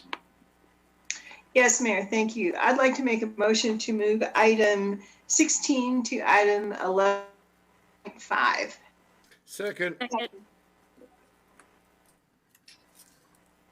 Let's simply do a voice approval. All those in favor, raise your hand or say aye. Aye. Aye. That motion carries. And so we'll now go to the reordered item. And who's bringing that forward? Councilmember O'Doherty, over to you. I move to award the bid for the reconstruction of the 30th and Reynolds Intersection project to Big Hunks Excavation, Inc., Laramie, Wyoming, in the amount of $182,173.64, along with a contingency of $22,254.98 for a total amount not to exceed $204,428.57, and amend the fiscal year 2021/22 SPT budget accordingly, and authorize the mayor and clerk to sign. Second. Motion and a second from Vice Mayor Pierce, or anyway. So, motion and a second, and turn it over to City Clerk, please. Mr. Mayor, if I could just make a small clarification on the contingency amount. It was stated 98 cents instead of 93 cents. So just to clarify that. The contingency. Without objection, Okay.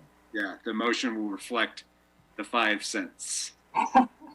Thank you, City Clerk. We appreciate that very much, and council members for being able to confer with staff to get this item moving forward. Mr. Webb, I see you're here, so I think I'm going to turn it over to you to tell us about this project.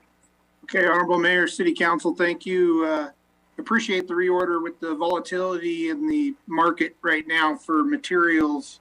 We wanted to make sure we got this approved tonight so that we didn't have to rebid the project. Anyway, I'm sure everybody's familiar with the 30th and Reynolds Intersection. If you've been through there lately, it's pretty beat up. It takes a lot of annual maintenance from our street department. We get a lot of heavy traffic through there with buses going to the schools, and then the asphalt plant to the east. So we get a lot of big trucks coming through, and it's also a designated route for off of I-80 for oversized loads. That intersection takes a lot of traffic and gets beat up pretty good. This project will reconstruct that intersection, basically pulling everything out and rebuilding it with concrete, which will last much longer. We're also doing curb, gutter, sidewalk repairs, ADA upgrades, and striping with the project. We had 3 bids that were received on March 30th, and we're recommending the low bidder, Big Hunks Excavation, award the project. The other little piece of this is that we added some sewer line into the project since we're doing a concrete intersection, and we evaluated the sewer line underneath there. It's not in great shape, so we want to replace that so we don't have to tear up the concrete in the future to replace that. So replace the sewer line and then do the intersection reconstruction all at the same time. Thank you. Thank you very much, Mr. Webb. Appreciate that, and turn it over to the council now for follow-up on this one. Questions or follow-up? Councilmember Gabriel, go for it.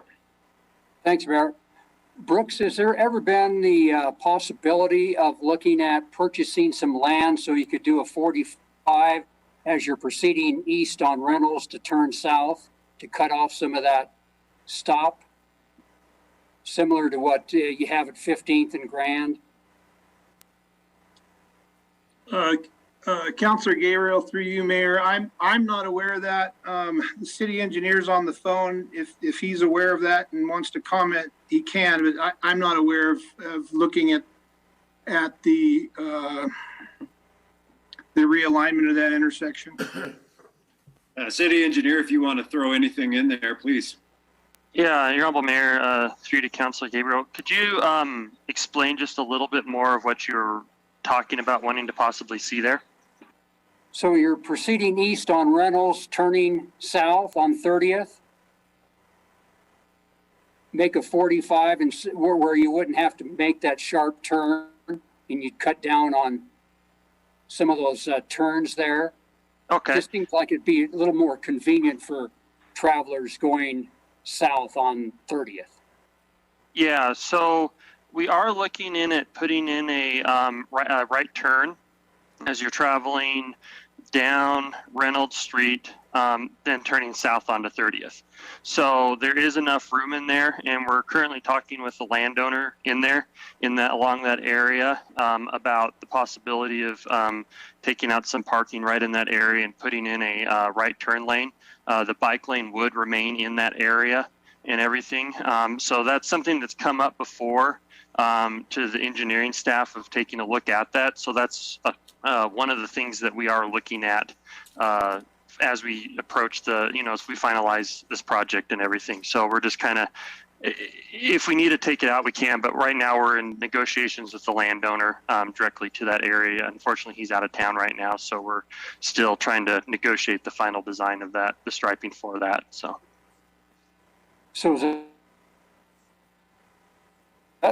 is there a possibility you can get this done during the reconstruction, or is that going to be down the road?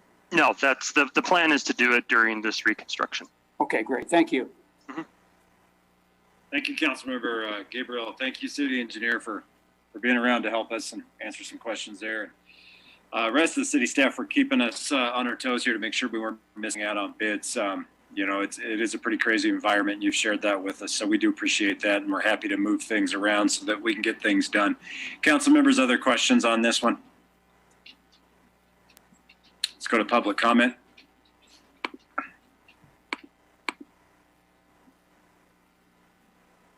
I don't see any public comment on the infrastructure item. Did I get everybody a chance to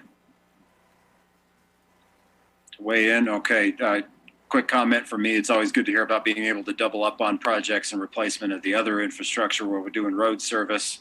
And so thank you all for finding ways to fit those things in and also maybe make some safety and traffic improvements on top of it. It's good work. We really appreciate it, and the community really appreciates it. City Clerk, let's go to roll call vote on this item. O'Doherty. Yes. Cumby. Yes. Gabriel. Yes. Harrington. Yes. Somerville. Yes. Schuster. Yes. Stolder. Yes. Pierce. Yes. Weaver. Yes.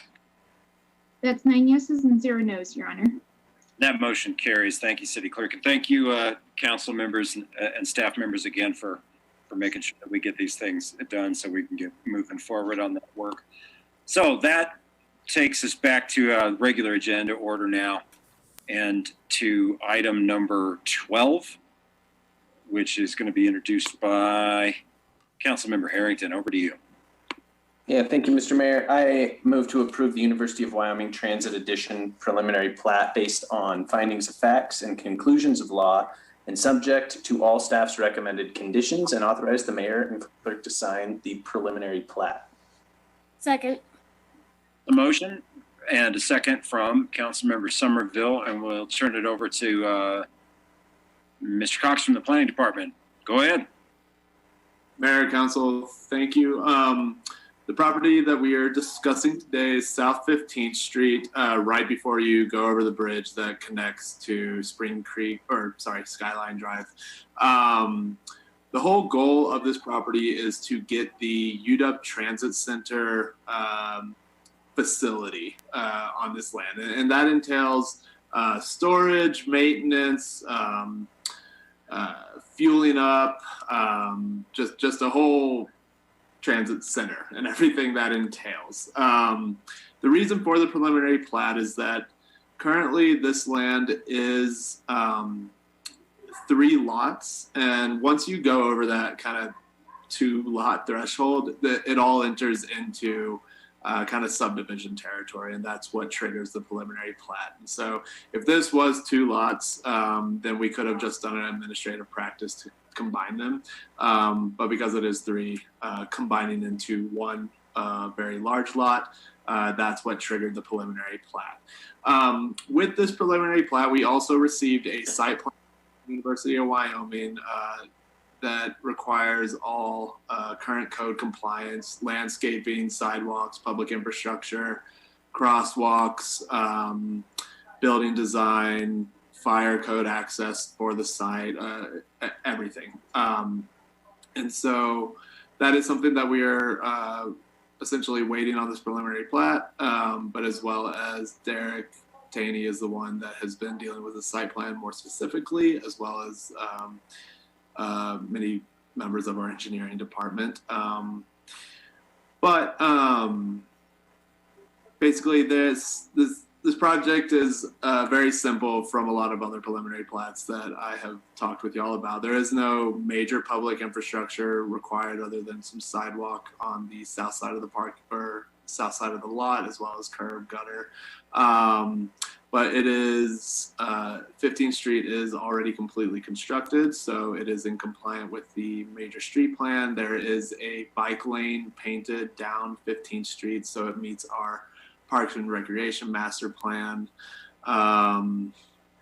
The land use around the area is mostly C2, as well as some R2M. Apologize, wrong documents. R1 to the east, which you have a number of uses around you. There is a vacated lumber yard to the north. There is 7 acres mobile home park to the east. And then you are near YDOT territory with the interstate to the south, and a number of miscellaneous kind of commercial as well as undeveloped land to the west. We had not received any public comments from any of the neighbors. Letters were sent out to all property owners within 300 feet of the site, as well as a development sign had to be posted at the site, and staff did not receive any comments to our office. This does fall in line with our comprehensive plan in terms of it's already considered a developed area, and so developing it with a more new modern use does fall in line with that dedication.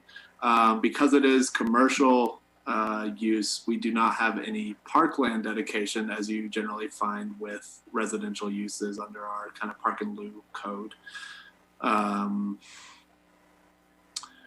Because the University of Wyoming is a government function, they still must sign a subdivision security and improvement deferral kind of acknowledgement or agreement to say that all improvements will be completed, but no monetary value is required, bonds, checks, whatever. We have this same practice with all government entities, whether it's the county, other state organizations, the city, ourselves if we're doing work within the city. So there is no monetary just put down. Sorry.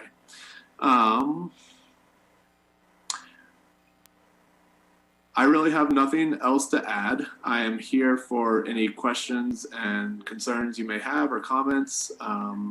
Please let me know. Thank you. Thank you very much. Appreciate the background on that. Council members, for planners, city engineer's office, other staff members that are here for us on this one. Councilmember O'Doherty. Mr. Cox, I thought I heard you say it was 3 lots. Does that mean they're not well, is it 2 lots or 3 lots? Mayor, Council, it is 3 lots. If you are looking like on our city map or something, there is that really large kind of strange polygon lot at the south side, but then a larger, just normal rectangular lot up there. It is broken down into 2 different lots, but under our kind of just lot lines, it is shown as 1. But that is what triggered, and that was some confusion for the engineering firm that applied it first and triggering all this. Councilmember. It's a very odd polygon that we end up with, right? Right. Like And state of Texas, but I guess that's fine. Thanks. Go ahead, Glenn. Mayor, Council, sorry for interrupting. And I guess I do want to just make sure that I might have not made it clear enough, but that this is all becoming just one whole lot from the 3. But yeah. Thank you. Councilmember O'Doherty, did that cover everything you needed? All right. Council members, other questions on the project? Councilmember Cumby, please.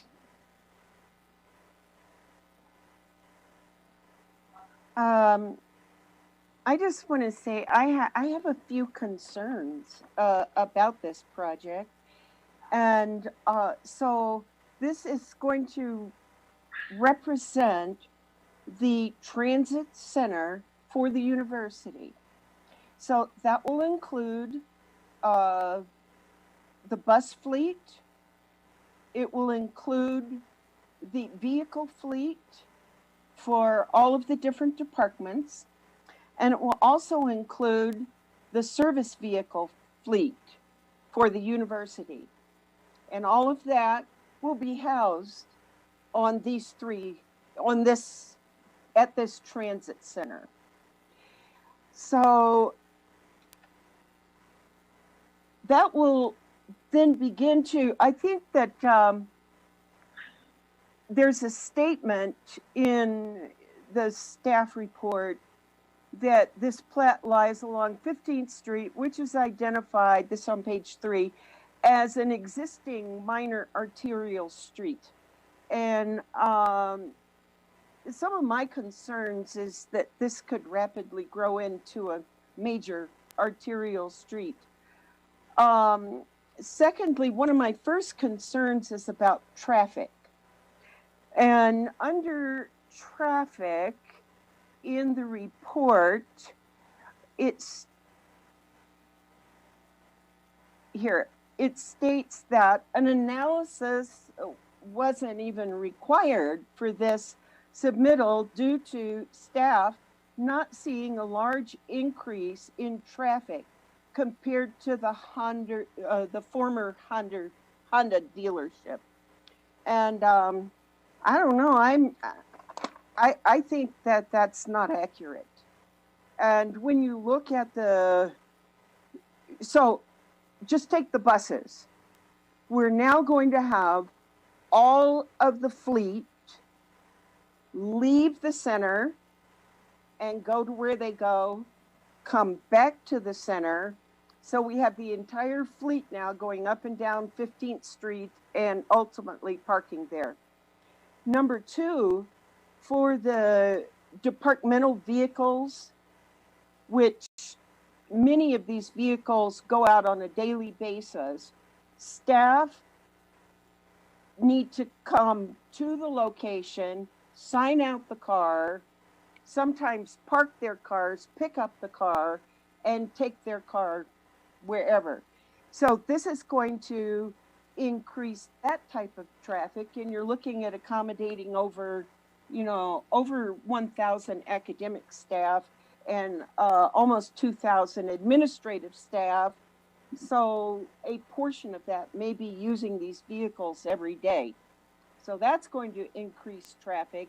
And then the service vehicles will leave this transit center on the south side and go to the university to do what they're going to do and return to that. And when I look at that, that's a huge amount of traffic compared to the staff working at the Honda Center and the number of potential customers each day. I mean, it's many times more. Another concern that I have is when I look at the map, a quick cut through would be to go Boswell. And especially if you wanted to maybe get over to 3rd, or so there's a potential that it would increase traffic on Boswell. That then increases the potential for traffic to be going through a residential neighborhood. And there is residential development both to the west and to the north of this proposed facility. So that's one of my concerns. The second concern is the potential for noise. And I've been in conversation with a number of residents on the north side of the university where the bus center is currently located. And it's a routine that the buses are pressure washed, and that's often done early on a Saturday morning, and etc. And the residents on the north side have measured decibel levels exceeding 9, starting at 7 o'clock on a Saturday morning. And so that's another concern that I have, is the noise that would kind of be coming to that area of town.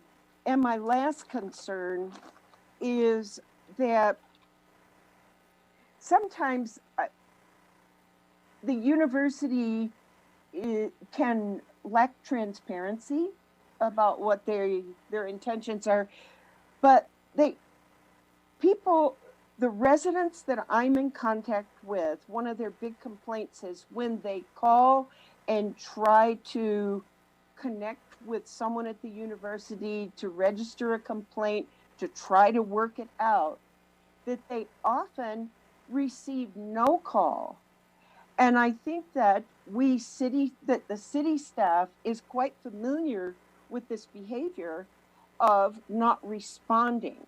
And I would say that sometimes this lack of response makes them less than a desirable neighbor.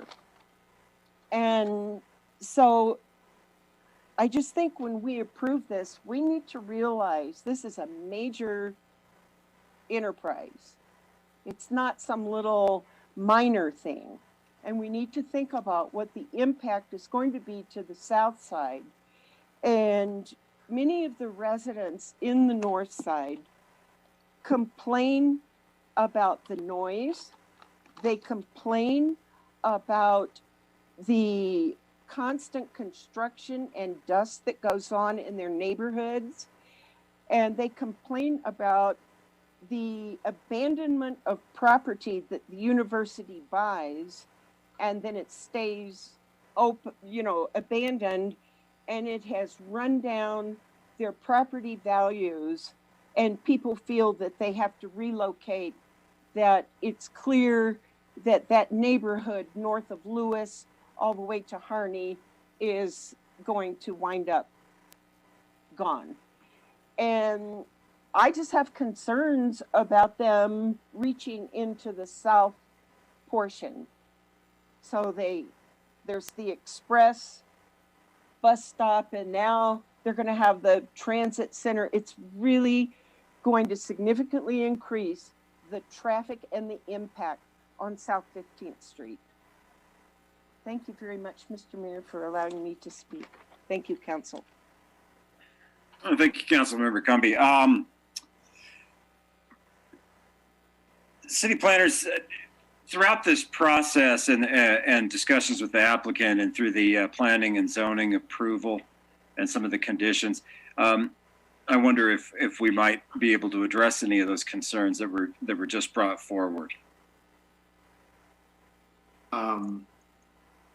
Mayor, Council, thank you. I am going to leave a number of those concerns, especially ones in regards to the neighborhood on the north side and possible lack of response from neighbors calling to the applicant as they are on the call today. But I would like to address one, the traffic impact analysis and why we didn't require that within this project. One is that 15th Street as a minor arterial is built out to the capacity to handle a much larger portion of traffic than it currently sees at the moment. And that is why we didn't require a traffic impact analysis, is that this site is actually pretty exactly where we would like it on South 15th Street, and that it is, just pretty far away from the more denser areas of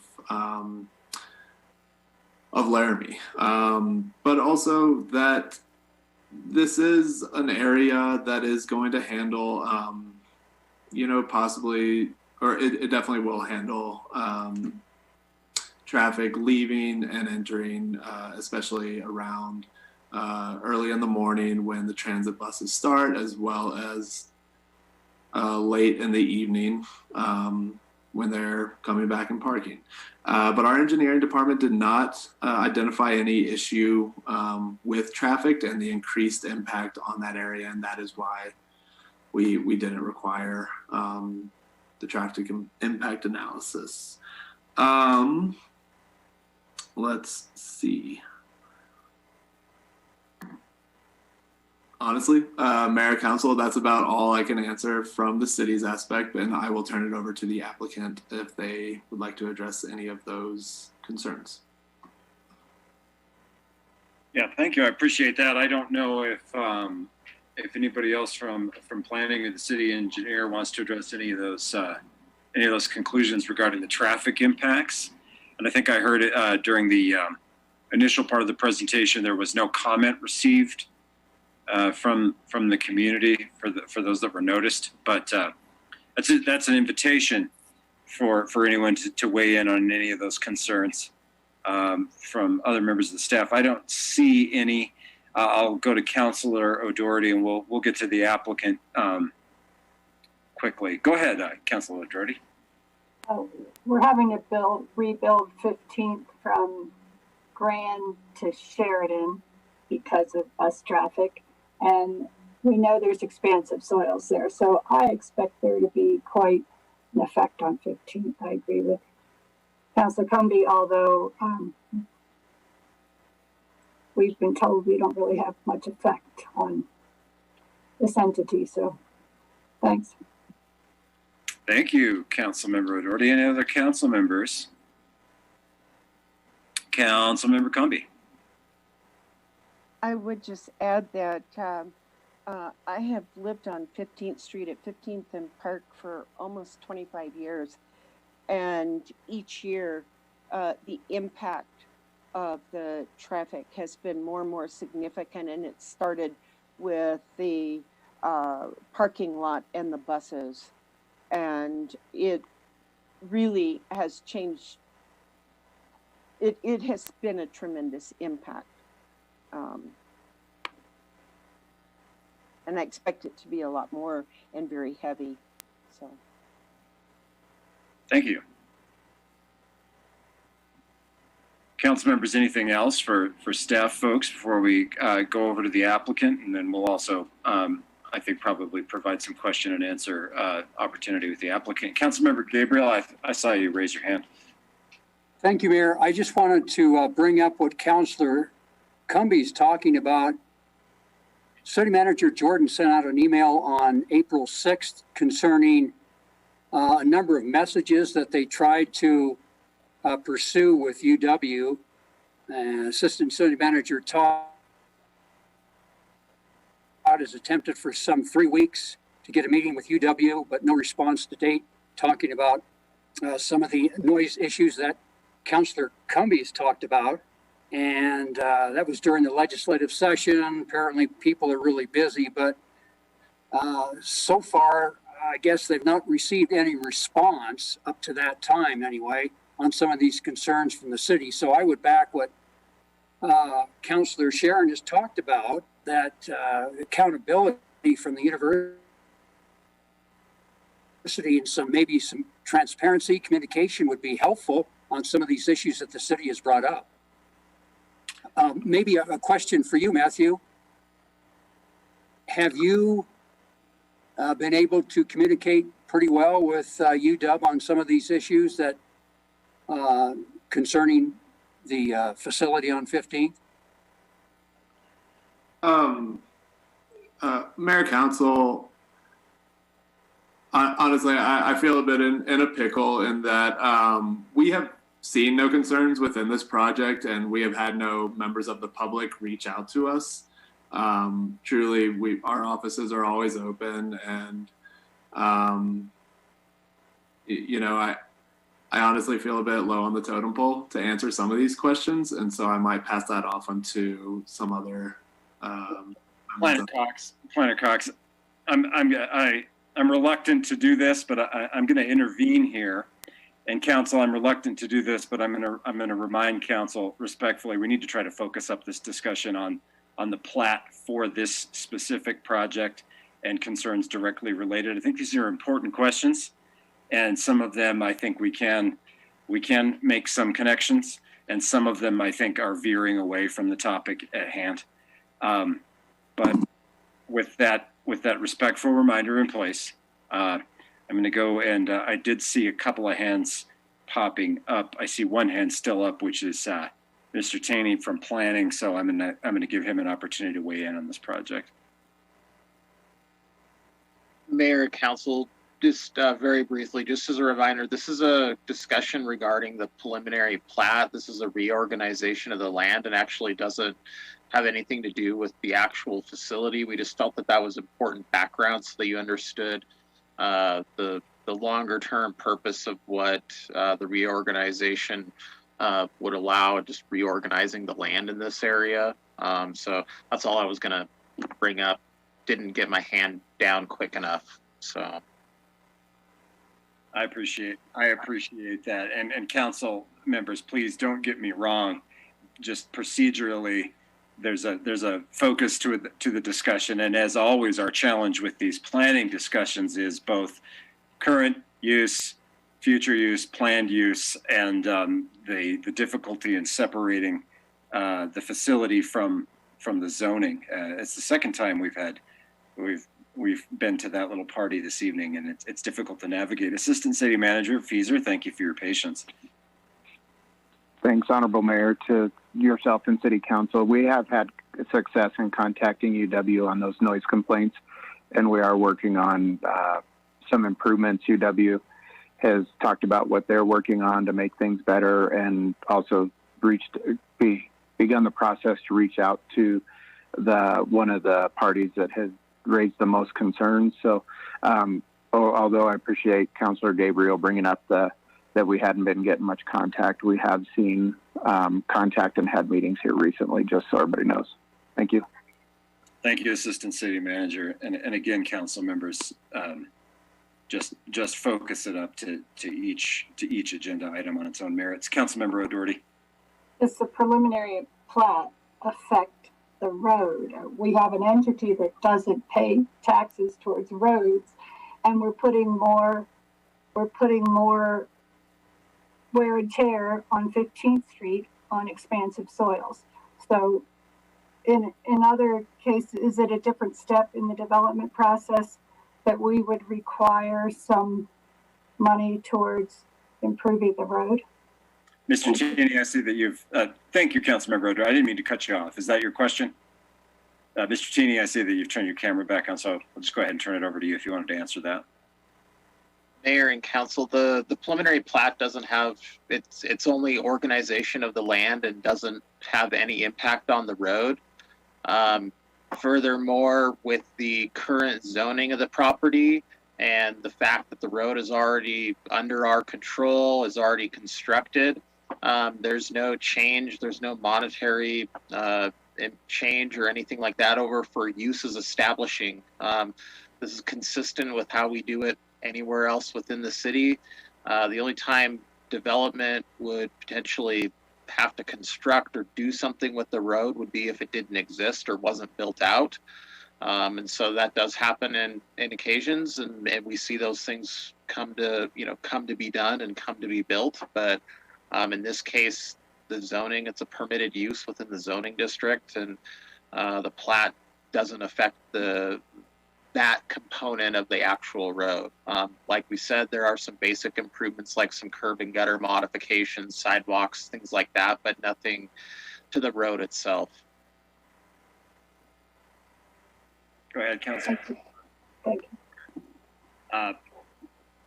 Council members, members of the staff, members of the public, and the applicant, please, we need to have some empathy with each other as we share each other's pain, because of course you have a decision-making body here who's tasked with looking at things holistically, and then a procedure that requires us to look at things on an individual basis within constraints, and it's difficult for us to do. Council members, any other questions, or should we go to the applicant now to perhaps get some more information and have an opportunity for further question and answer? Okay. All right. I'm going to go over now and recognize Josh Decker. Mr. Decker, you have the floor. If you want to respond to some of what you've heard so far, please do so. And if you could make yourself maybe available for follow-up questions, we would appreciate it. You have the floor. Sure, thank you. Honorable Mayor and Council, Josh Decker, University of Wyoming Planning and Construction. I'm the project manager on South 15th for this project. So I'll try and keep my comments, if you will, focused on that. We're looking to basically consolidate the 3 lots, if you will, that are there. Per what Planner Cox explained to you. And related to that, right now we've got our auto shop out there that uses the existing building. Many of you may know that as the McCarty Motors Honda dealership that was there for quite some time. A couple other franchises had it after he did. But this is basically what we've intended to do with this property, is to use it for our auto fleet maintenance shop and our transit bus maintenance shop. And get those operations located off of main campus and right north of Lewis Street, frankly. With the project, we're looking to, enhance and develop that property, make it much more appealing than it is now. We touched on some of the public improvements, but we focused our efforts, on landscaping and doing some curb appeal along 15th, because it does need it in that area as part of our project. Just a couple other things. You did mention bus storage. Yeah, there will be bus storage. I believe hopefully our transportation director is still here, and he could answer anything related to maybe how many buses will actually leave and come back and what that looks like. Some will just be stored on site. Not all buses we have do leave and do routes at all times of the day. And then also I'll just mention that's where our fleet shop will be for the university rental fleet.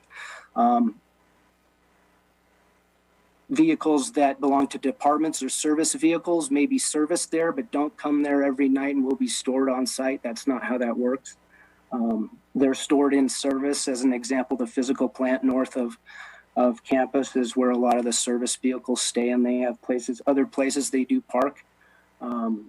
So not all university vehicles will be housed at this site at one time at any given time of day. So hopefully that does alleviate maybe a little bit of the congestion issue. I think we've met everything we've needed to in terms of what's been asked by city staff.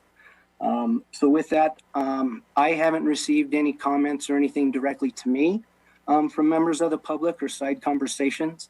I'm happy to answer any that do come my way if you feel them or feel you want to reach out to me regarding the project. I have no problem with that. So you can definitely use me as a conduit for questions and things related to this project. So again, thank you. I'll be around for any other questions. And like I said, if we need to provide more details on our operation, or just kind of how the buses are planned to come in and out, how many, what times of day, some of those things. I can sure try and route those questions to the appropriate individuals at the university. So thank you for your time and appreciate it. Thank you, Mr. Decker. Council members, any questions for Mr. Decker, the construction project manager for this? All right. I think, Mr. Decker, I heard you mention that the transportation director was here, and I'm not sure if we have him on the call or them on the call, and if we want to see if there's an opportunity to have that individual address any questions for us. Yeah, I see Mr. Kunkel there. You see, yeah, it'd be Paul Kunkel if he's on. Yep, there he is. And thank you for being here, Mr. Kunkel. And if you'd like to, if you're able to, perhaps you could address some of those concerns or questions that you might have picked up on regarding the traffic issue. I'll turn it over to you. Sure. Thank you, Honorable Mayor, City Council. Transit operations would be looking at about 14 buses leaving approximately 6:45 in the morning on weekdays. And those buses would be cycling in between 6:30 p.m. and 7:30 p.m. on a nightly basis, Monday through Friday. The weekend operations would be still concentrated on our downtown office, the State Fright office. So we wouldn't be seeing a lot of weekend traffic. Car rentals don't operate on weekends.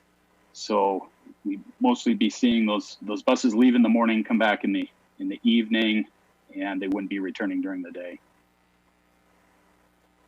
Appreciate your being available for us to provide some information. I'd like to invite you to also remain here in the call with us to see if there's any other questions. Council members, any other questions for our folks from the university here? All right.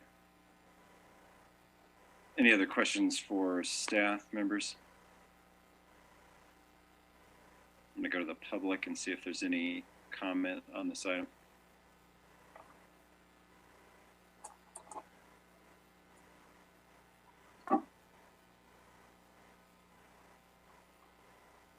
Not seeing any.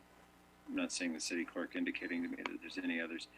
Council members, last time around for questions on the plat.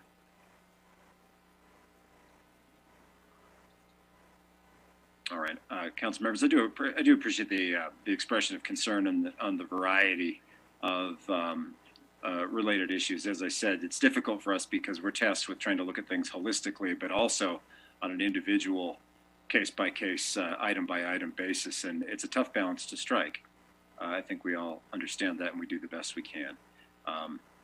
City Clerk, why don't we move to a roll call on this item? Humby.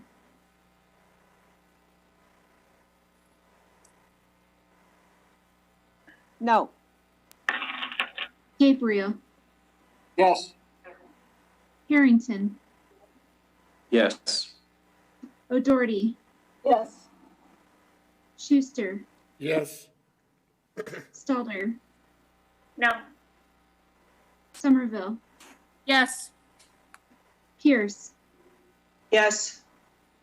Weaver. Yes. That's 7 yeses and 2 noes, Your Honor. That motion carries. Moving to our next item on the agenda, members of the council, I'd note that it is 2 minutes after 9 o'clock. Next item on the agenda is item number 13. I'll turn it over to, apparently I forgot to make a note at who I was going to turn this over to. Who signed up for this? Councilor Schuster.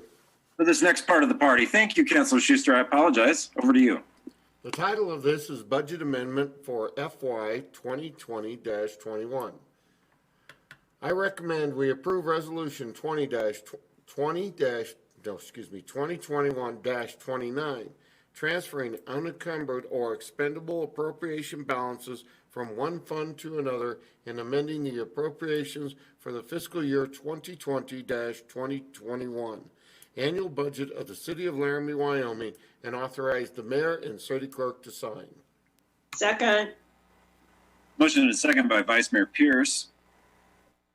ASDD Wade, I see that you're on our screen, so I'll turn it over to you. Honorable Mayor, City Council, I have the pleasure of summarizing for you this evening the budget amendment presented for your consideration. In total, we are asking you to approve a budget amendment for $5,091,142. Now, of that amount, you have not already approved through council action $584,110. And that's where I'll spend the bulk of my time this evening, just like I typically do, leading you through those items you have not already seen. I'll cater my presentation to the budget memo, And note for you, anything already approved is referenced with a date and the action is described. And so hopefully that helps you on the items I will not review in detail this evening. In governmental funds, we're asking you to approve an amendment for $1,528,533. Of that, you have not already approved $666,610. In enterprise funds, we're asking you to approve an amendment for $562,609. And of that, you've not approved a budget reduction of $82,500. Now by fund, the general fund has the greatest quantity of items you have not seen before, and I'll go through those item by item. Starting out in the municipal court division, we are asking for an amendment of $27,455 for annual maintenance fees associated with Encode Court software. You actually did approve the contract for this software in November 7th of 2018. These maintenance fees were originally budgeted in the capital project. We moved them out and we need to pick these up in this year's operating budget. In the general accounts division, there is one item that you have not already approved, and that is a $198,000 transfer that is offset by a reduction in the engineering division so that we can move funding from the concrete improvement program to the 11th Street reconstruction project in the SPT fund. You did approve an increase to this project already, but the general fund portion, this movement, was not approved at that time. In fire EMS, we're asking for a budget increase of $25,000. We have a replacement scheduled for a patient simulator, and the budgeted amount that we had initially is just not going to be enough to get that replacement accomplished, and the fire chief has asked for additional funding. He's noted that he will ask the hospital to see if he can get any additional revenue, but we are not planning for that at this time. In the fire prevention division, we are recommending a $4,000 increase. The reason for this is twofold. The fire prevention division would like to use some additional non-benefited labor to catch up on some backlog related to reduced services during COVID-19, as well as assist in the time of key departmental transition. As you all are aware, Fire Division Chief Mark Doyle over prevention retired last month. In engineering, we're recommending a decrease of $198,000 to transfer that concrete improvement allocation over to the SPT fund. In facilities management, we are recommending a budget increase of $95,000. And this increase is to transfer 3 projects that were budgeted in the SPT fund back from management into the general fund. Now, if you recall, last year as we adopted the budget, we were making some last minute changes, and we moved a lot into the SPT fund, not knowing what the economic impact of the pandemic would be. And so we put as many of the mission critical essential projects there as we could. But we really felt like when we looked at the budget this year with the city manager that these projects were best managed in the general fund, and that we could free up those SPT 2018 resources for other purposes. And so we're going to get those into the general fund where they originally were. In the street division, we're recommending an increase of $25,000 to remediate a detention pond. This request comes from Assistant City Manager Todd Fieser, and the need for this project was discovered in conjunction with the Coughlin Pole Mountain subdivision. The existing detention pond, it needs some work. The structure is difficult to maintain, it's failing, and it's causing some damage to a nearby property, and this $25,000 should get that remedied. The Mosquito Control Division is actually requesting a budget reduction of $2,500. This is just to reflect some changes in the equipment replacement schedule. In information technology, the division is requesting an increase of $3,000 for an annual license for the backup of social media sites. In order to comply with public records requests that might require us to reproduce content or comment on a social media site, we need to have this annual licensing. What you'll notice is that there were a lot of project changes. This is pretty normal. What happens is that departments will submit their capital project budget request for the city manager's consideration in January to February. The budget team will work to compile those requests. The city manager will make a recommendation, and then the budget team will loop back behind and recommend adjustments to the capital budget based on the city manager's recommendation. And so the fiscal year 22 recommended capital construction and investment plan that's been distributed to you. Some of these amendments are simply cleanup work that realign that capital plan based on the work that we just did in the budget. And that is, again, pretty normal. Moving on to the Recreation Center Fund, we're recommending a total amendment of $157,033. These are all new items. One of these items, actually $150,000 to increase the budget for a rooftop replacement, is on the agenda for this evening. That is, looks like item 15. The initial project budget for this was simply insufficient based on the current market, and this is a critical unit for the recreation center, and so we need to increase that budget so that they can make this replacement. The Recreation Center is also asking for an additional $5,000 to install turnstiles associated with the improvement project that they are working on through the SPT fund. This will allow for better entrance control, basically, especially in the post-COVID environment, or return to normal, whatever we would like to call that. And finally, the Recreation Center is recommending a $2,033 amendment to rebudget unspent recreation mill grant funding that has been reallocated to a camera replacement project. The Council Construction Fund, we're recommending a budget reduction of $40,000. That is to adjust the project schedule for the Pierce Curtis Interchange reconstruction project based on our recent round of capital planning.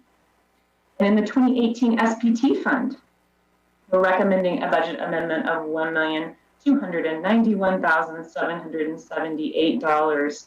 Of that, you have not already approved $372,622. That is comprised of a $95,000 reduction to move those three projects, the MAU replacement, the air handler replacement that I referred to earlier, from the SPT fund back to the general fund.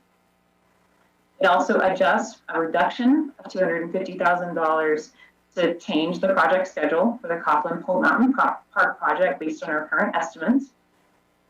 There is an increase, $120,000 increase for the 30th and Reynolds Intersection project that you just approved this evening.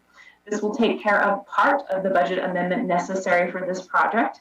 And there is another component that I will be bringing forward for resolution for later based on what you approved this evening. So this $120,000, what this does is it moves the amount they were already forecasting for 2022 into 21 so that they can get that construction started and not interfere with school traffic in the fall. And finally, in the SPT fund, we're recommending a $597,622 increase to the fire training tower project, and this is based on current estimates, the guaranteed maximum price on construction. Moving into the enterprise funds, most of the amendments we're proposing you've already approved. In the water fund, $708,821. Of that, you've not approved a reduction of $150,000. That $150,000 reduction is to move two projects into the future that were budgeted in the current fiscal year. Those two projects are the Thornburg Alley Replacement Project and the Consumptive Use Plan Update. In the wastewater fund, the total amendment of $422,821. You've not approved $117,500 of that, and that amendment is for the wastewater treatment plant design project. This amendment is for a scheduled payment to Honeywell for energy efficiency analysis and recommendations. And finally, in the solid waste fund, we're recommending an amendment of $2,430,967,000, of which you have not already approved a reduction of $50,000, which moves the project schedule for the landscaping and hydro seed project out into the future. And Honorable Mayor, at this time, I'm happy to open it up to questions or comments. Thank you very much for the item breakdown on that. We appreciate it. Council members, do we have any questions for Director Wade on those highlights from the budget changes?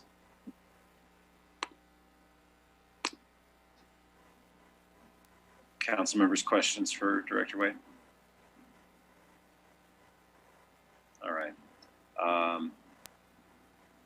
think that was a very good breakdown for us on the specifics, and you were able to help us understand what was actually changing versus what was something that we anticipated last year that we would have to do in terms of making adjustments here. So I think for some of us, we were able to make that connection.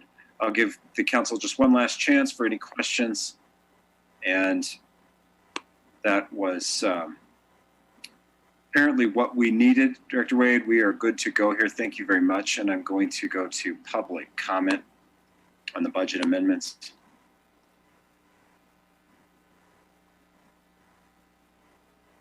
Not seeing any. The city clerk isn't indicating to me that we have anything else. So I'm going to ask her for a roll call vote on the agenda item. Humby, Yes. Gabriel, Yes.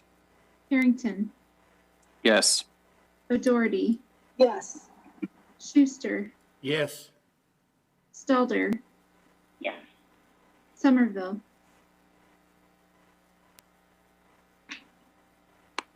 Somerville. Absent, Pierce, Yes. Weaver. Yes. That's 8 yeses, 0 nos, and 1 absent, Your Honor. Thank you very much. That motion carries. We'll move on to item number 14, which will be for Councilmember Cumby. Yes. Title, Mid-Year Community Partner Appropriation for Laramie Soccer Club to support one-time irrigation use for turf establishment of new soccer field. I move to approve Community Partner Award of up to $30,000 for calendar year 2021 for youth sports to the Laramie Soccer Club for a one-time irrigation support to establish turf at the new soccer fields located directly south of the Albany County Fairgrounds.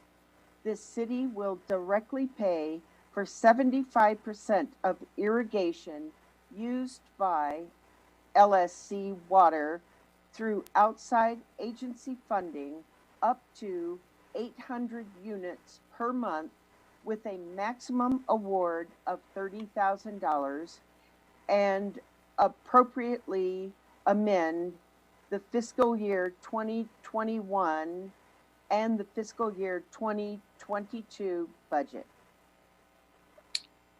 Second. Thank you. There's a motion and a second from Councilmember Schuster. Thank you, Councilmember. And I see that Chief Operating Officer Brown has joined us, so let's turn it over to her for the background. Honorable Mayor and Council, this request came through the Laramie Soccer Club, and they're in the process of establishing a turf to do soccer out south adjacent to the fairgrounds. And they started their turf last fall, but it's starting up again probably in the May timeframe. They're in the middle of getting permits from the state to drill wells and look at the wells.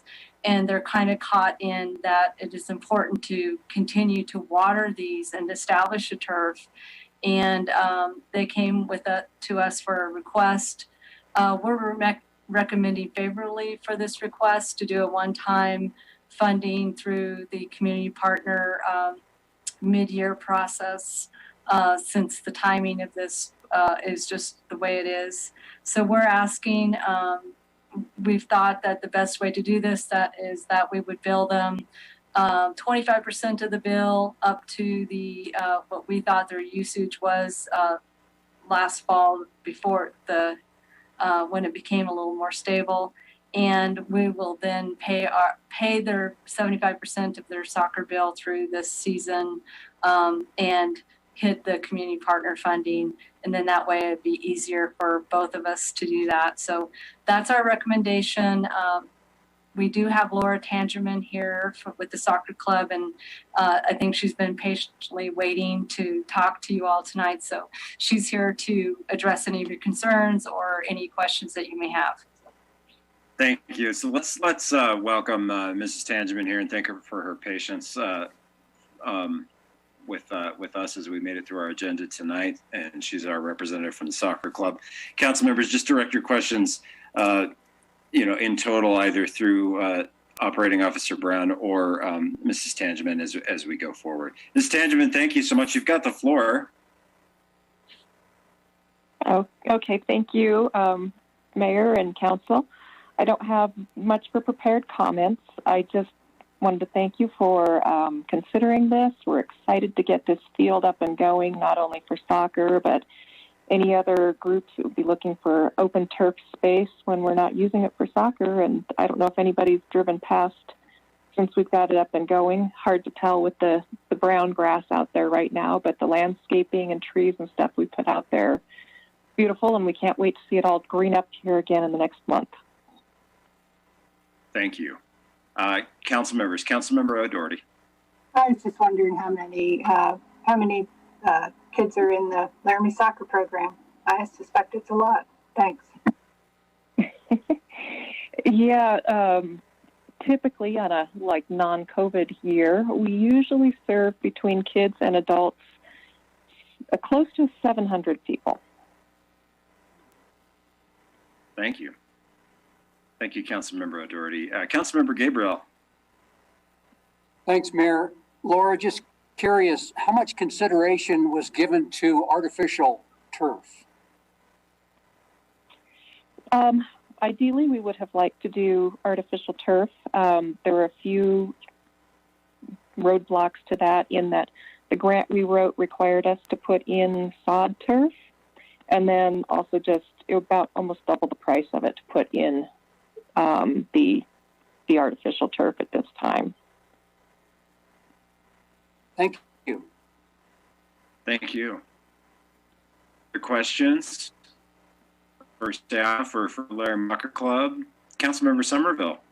Thank you, Mr. Mayor. I just thought I'd give Ms. Tangeman a chance to comment on some questions that I heard at the Albany County Rec Board about this project, because they've applied for some money, I believe, to support the wells out there. And so we got some questions that I think Assistant Manager Fieser is responding to, but just for public consumption about the sustainability of grass, real grass fields out there for turf. Will it become fodder for antelope to come and munch? Can we keep it going out in that area, or is it just going to get torn up and have to be replanted? I wonder if she could touch just on that for public consumption. Laramie Antelope Club, will they also be using the field? Yeah, we have had some antelope out there, that's for sure. We actually plan to probably put in some sort of an electric fence that we can operate when we're not using it for use, when we don't have the kids out there.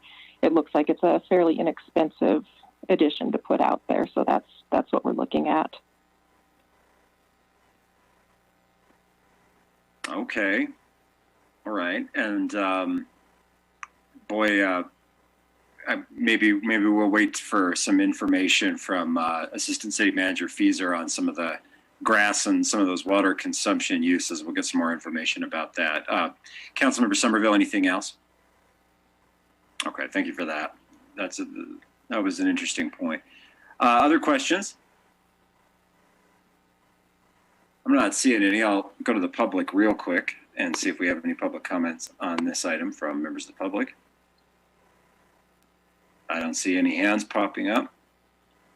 Going once, twice, 3 times for soccer. Okay, nothing else from the city clerk.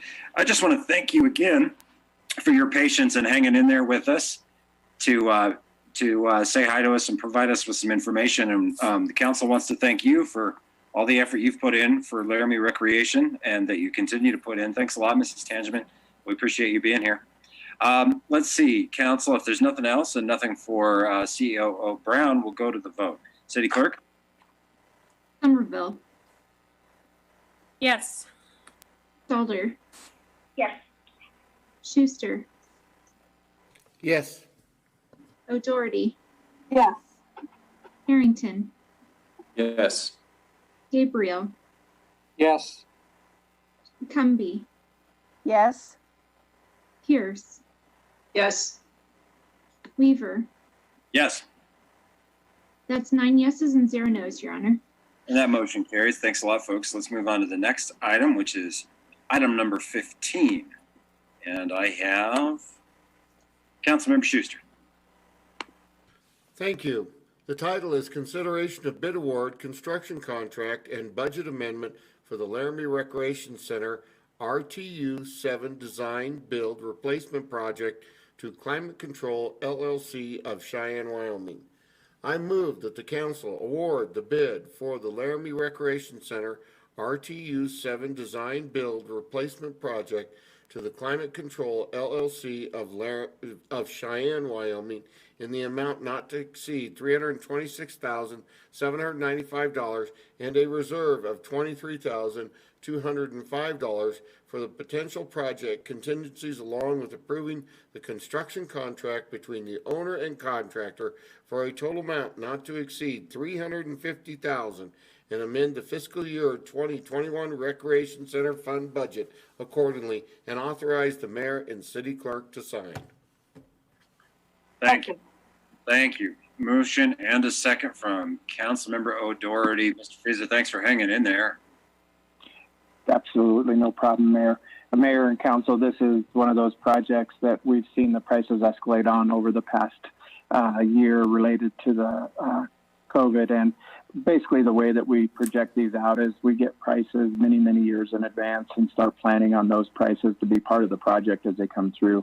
As you can see, we'd anticipated that this unit would cost us about $200,000 to replace in 2017. Here we are in 2021, where we actually received 3 bids. When you can see the range from $519,362 to $326,795. The good news is we did have 2 bids that are relatively close, both in the $300,000 range.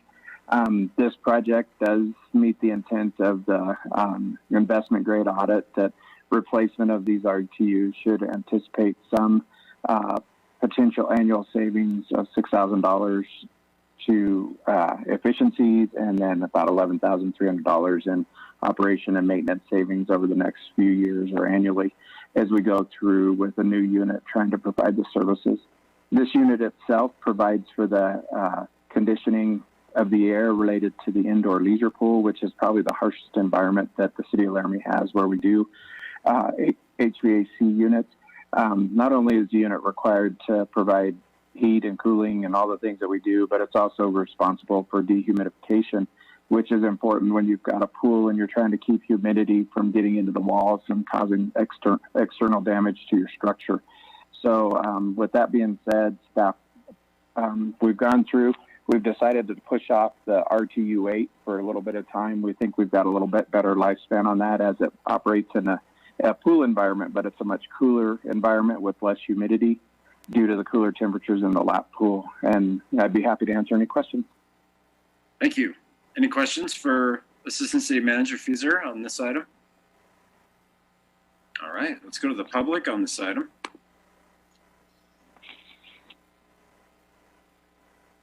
Seeing none, back to the council.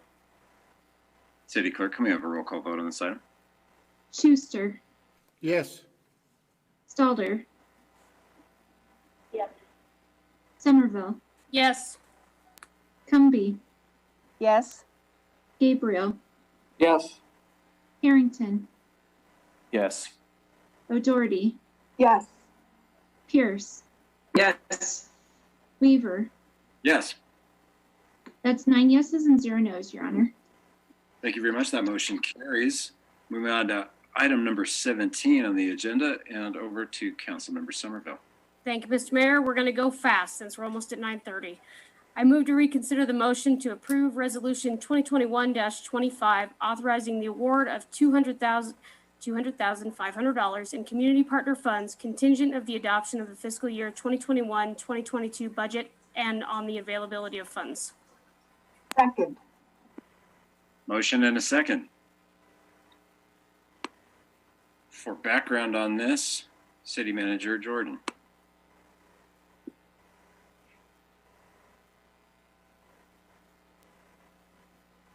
Good evening, Council. Sorry, a little bit slow on the pause button there. Just to let you know, the clerk had raised to my attention that we did not handle the recusal as we have in previous years, and upon reviewing the recusal of Councillor Stalder, we did believe it was prudent to bring back this item for reconsideration just to correct our internal process. That process is that when a councillor has a conflict requiring recusal due to some kind of relationship with one of your outside partner agencies, that particular council person will decline to cast or to recommend an amount of appropriation to that agency. And really all that does is change our internal calculations so that we average your recommendations across 8 councillors, leaving out the 9th councillor for whom the recusal applies. So we've recalculated this slightly. You'll see it takes us just a titch over our funding benchmark of $2,500. I think it brings us over by $100, which of course is a minor issue, not of concern to myself or staff, and we recommend that you vote favorably for this reconsideration item. Thank you very much, City Manager. City Clerk? Mayor, if I believe, and City Attorney could correct me, but I believe if you just made a motion to amend the resolution to remove Councillor Stalder's award to Hospice of Laramie, that would correct the necessary reconsideration to this resolution. City Clerk, do we need a language that also reflects something like and readjust the totals as accordingly? Accordingly, yeah. Okay. Yeah.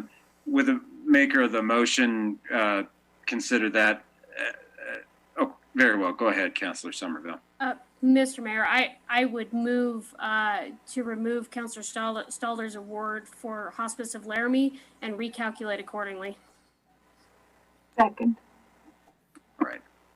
Motion second from Councilmember O'Doherty. Any other discussion or questions on this item? It's a procedural correction that keeps us in best practices with the way we've handled similar situations in the past. Nothing new. Let's go to public comment.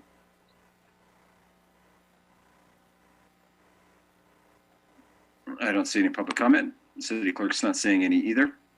And we're happy to continue to support these agencies as best as we are able, including Hospice of Laramie and the important work they are doing there. City Clerk, can we have roll call? Humby. Yes. Gabriel. Yes. Harrington. Yes. O'Doherty. Yes. Schuster. Yes. Stalder. Yes. Somerville. Yes. Pierce. Yes. Weaver. Yes. Mr. Mayor, just a clarification, this was the vote on the amendment, correct? Correct. Okay, thank you. So that's 9 yeses and 0 noes, Your Honor. Thank you. Now, I believe we need to have a vote on the main motion. I will just quickly check again and see if there's any discussion on the main motion. No hands indicating there is. I'll quickly check on public comment on the main motion. No hands raised, nothing for the City Clerk. Let's have a roll call on the main motion.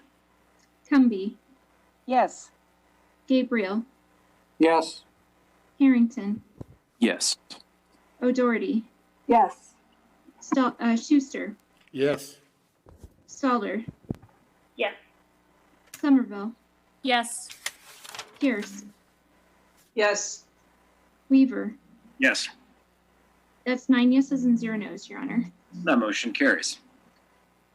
Members of the council, it's 9:34, so we're unable to proceed with any further items on the agenda. I would note that we did get through the bulk of that agenda. A couple of items we'll have to roll over, but I don't believe they're time sensitive. If they are time sensitive, I'm sure we'll hear from the staff and we'll find a way to include those at next future meeting if necessary. I'm going to go to public comments on non-agenda items. Mr. Mayor? Councilmember Gabriel, yes. I believe we can, point of order, we can extend the meeting to 10 if we have 3/4 approval. Is that right? City Clerk? Mr. Mayor, according to your rules of procedure, if it's 9:30, unless the city council members present vote to extend the meeting by a 2/3 vote and continue the meeting until 10. Is there a motion to continue the meeting until 10 so that we can proceed through the rest of the agenda? So moved. Second. Motion and a second from Councilmember O'Doherty. All those in favor indicate by raising your hand and leave it up so the city clerk can count the vote. That's 6-4, Your Honor. Motion carries. 6-3. Motion carries barely. Some folks are interested in going to bed. Interested in having an executive session. Yeah, well, it's possible that we'll be able to get through this without some discussion. Council members, a comment from the chair, if you will. Some things within the Code of Conduct Rules of Procedure might need some analysis, including the deadlines around some of these meeting times. Let's move it now to, I should say timelines. Let's move it to item number 18, and I'll call on Councilmember Somerville. Thank you, Mr. Mayor. And I'll just note before I make this motion, I think we've lost the people in the public that were here for these items. So I would move that City Council approve Resolution 2021-30, setting an open container area in the downtown district and authorize the mayor and clerk to sign. Second. Motion is second from Councilmember Harrington. We'll turn it over to City Clerk. No, pardon me. Mr. Feaser.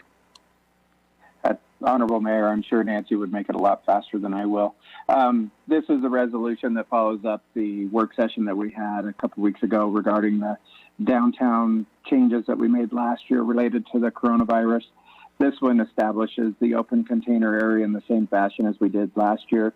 The biggest change is that we opted to have this go from the Thursday prior to Memorial Day through the last Saturday of September between the hours of 11 a.m. and 8 p.m. on Thursday, Friday, and Saturdays. Beyond that, there aren't any suggested changes. And if we do this, this will give us a chance to create a very standard application that could, or resolution that could be brought forth year after year and reduce some expenses if we can stick to these dates. I'll be happy to answer any questions, and so would Nancy Bartholomew or Bob Southard. Thank you. Thank you, Assistant City Manager. We appreciate it. Any questions for those staff members on the item? Similar to what we've done before with some modifications, questions? Let's take it to public comment. I think we do have a hand raised for public comment on this item. Let's let Mr. Glass in. Brett Glass, you have the floor. Good evening, Mr. Mayor, members of council. I wasn't sure if you're going to bring this up. I stayed. There may have been other people who didn't. I'm going to ask you please vote this down for a number of reasons. Downtown is not an empty hotel ballroom that's to be rented for events, and it's not a bar.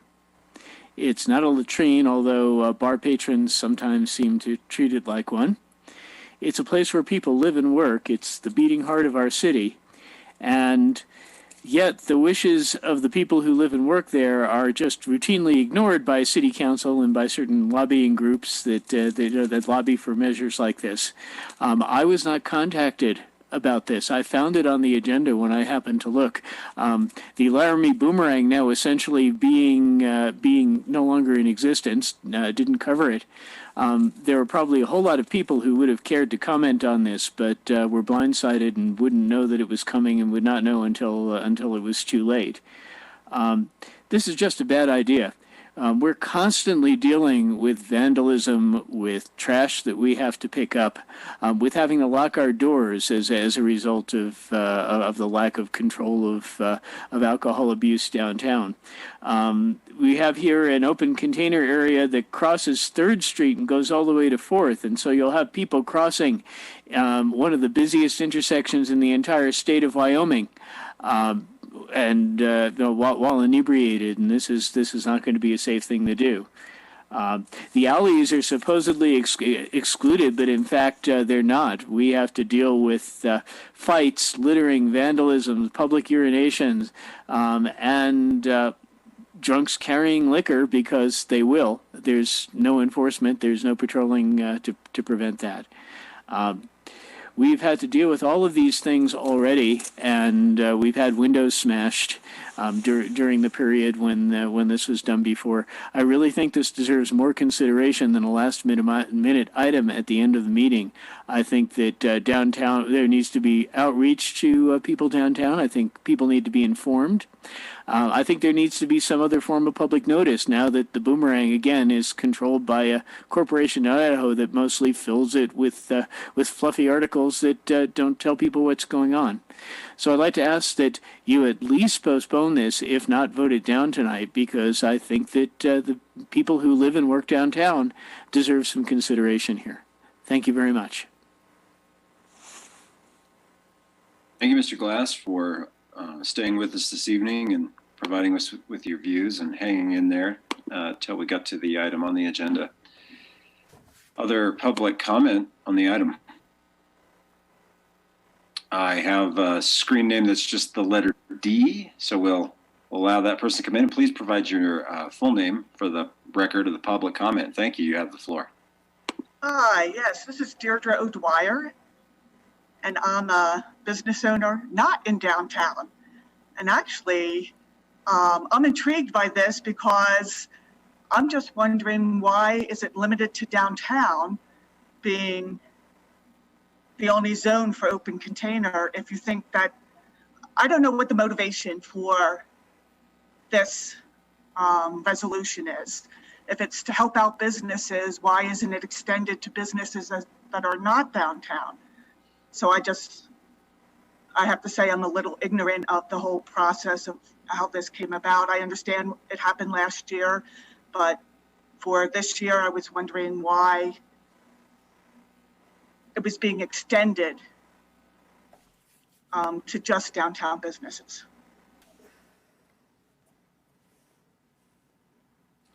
Thank you.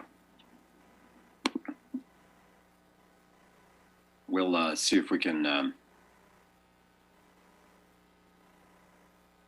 find a moment to address that. But first, do we have any other public comment?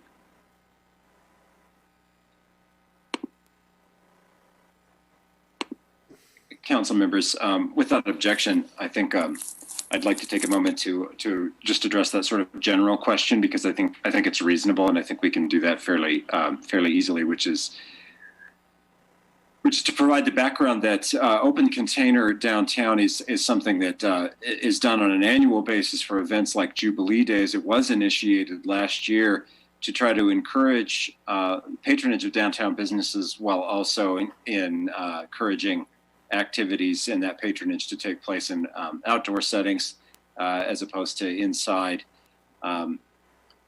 Bars and restaurants downtown to encourage people to go ahead and go down there and buy food and beverages, and then also hang out in the outdoors of the downtown. And we have some different things that we can do to set up down there and facilitate that.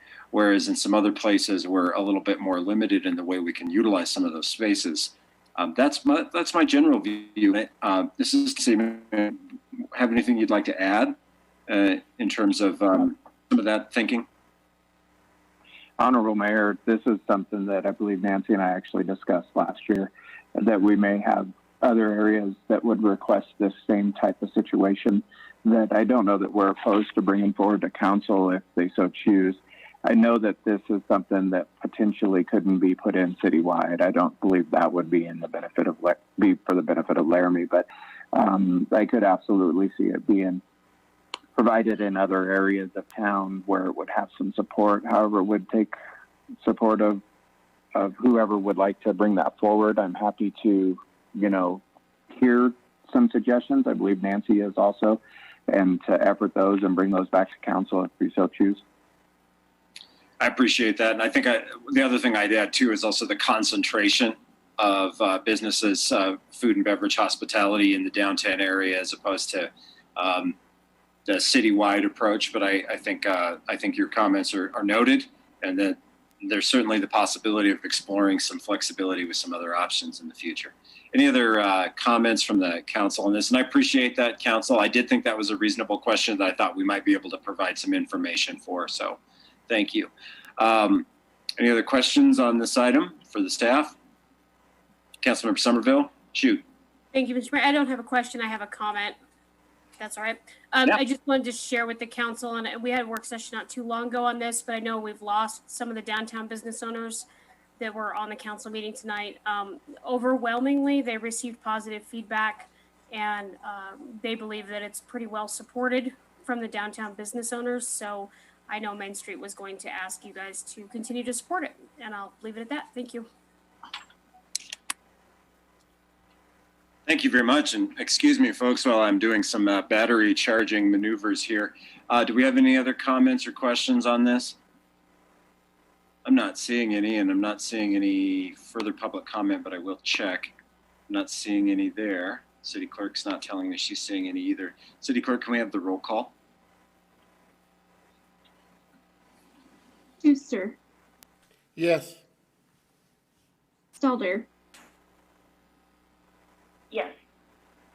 Somerville, Yes.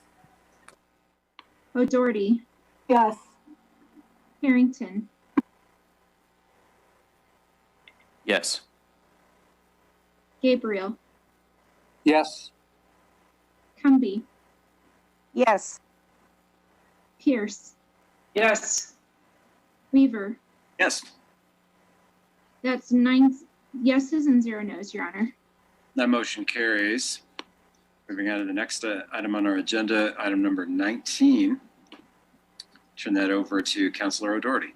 I move to approve original ordinance number 2026, amending LMC 5.09.615, prohibited on licensed premises underage exceptions on first reading and introduction. Second. Motion and a second. Thank you both. I'll turn this over to the City Clerk. Thank you, Mayor and Council. Tonight you have before you original ordinance 2026 amending the prohibited licensed premise underage exceptions. The councilors in Ward 3 received a request from Deirdre O'Dwyer regarding the exception to municipal code that requires greater than 50% of the revenue of the operation of a retail liquor license to come from the sale of food in order to qualify for the exception to allow underage persons into the establishment. So the last few years, their numbers have been borderline 50.1 range, so their concern is that in future years, if the package store sales were to pick up, that they could no longer allow minors into the restaurant portion of their establishment. So with that, Deirdre sent in a concern, and she's with us, as you just heard, still tonight. So I appreciate her staying on. If you have questions for her, I'm sure she'd be happy to answer those. We did, we being the city attorney, the city manager, and myself reviewed the request, and we didn't have any major concerns. This amendment to the code would add 4 words under LMC 5.09.615A5, A, to read the licensee's revenue from package store sales and alcohol and malt beverages sold off premise would be excluded, and from the calculations that they have to submit yearly to get that exception. If I didn't say that very well, please let me know and I'd be happy to go over that. But with that, we're here for any questions. Thank you, City Clerk, and I think we appreciate the explanation. Councilmember Harrington. Thanks, Mr. Mayor. City Clerk, just like the most simplistic way, this removes the liquor store from their calculation. Is that correct? Right, just their package sales. So the bar portion would still be calculated into their yearly totals. Great. Thank you, City Clerk. Yeah, go ahead. Sorry. Oh, I'm sorry. I was just going to clarify that they're one of the few establishments in town that have a package store, a bar, and a restaurant all in the same liquor license. Great. Yeah, that was exactly what I was thinking too. I couldn't think of others, and I think this feels like a fair exception. So I will be supporting it. Thank you, Mr. Mayor. Sure. Thanks, Councilmember Harrington. Anyone else? Council members?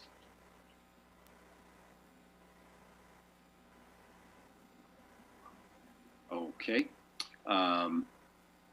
We'll see if there's anyone from the public, and we do appreciate Deirdre O'Dwyer. If you have anything additional you want to add, I think we've received a pretty good explanation of it.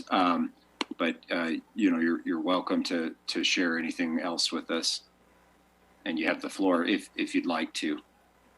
I just wanted to say what we're looking to is just continue operation how we've always continued operation here. And as far as we know, we're the only business in Laramie that do have all three components, and we thought it was very consistent since catering, off-site catering is excluded, that the package store has to be under 21 also. Anyway, that should be excluded. Thank you. Thank you. We appreciate you staying here and your patience with us tonight as we got to this item on the agenda. We value your time, so we thank you for that. Council members, anything for the city clerk or for the applicant here? All right. I don't see anyone. Other public comment on this just quickly. I'll see if we have any. It doesn't appear that we do. Council members, I think it's a very specific and particular situation that the city clerk and our city staff have worked hard to find a good resolution for. With nothing else, I'd go to the city clerk for a roll call. Humby. Yes. Gabriel. Yes. Harrington. Yes. O'Doherty. Yes. Schuster. Yes. Stelter. Yes. Somerville. Yes. Pierce. Yes. Weaver. Yes. That's 9 yeses and 0 nos, Your Honor. That motion carries. All right. We'll now go to public comments on non-agenda items.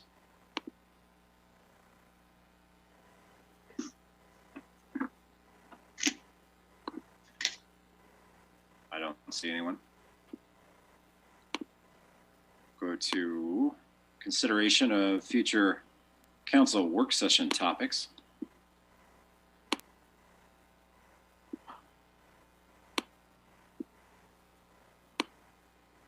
I do not see anyone that appears to be chomping at the bit to add more work here at 9:53 p.m. Can't imagine why.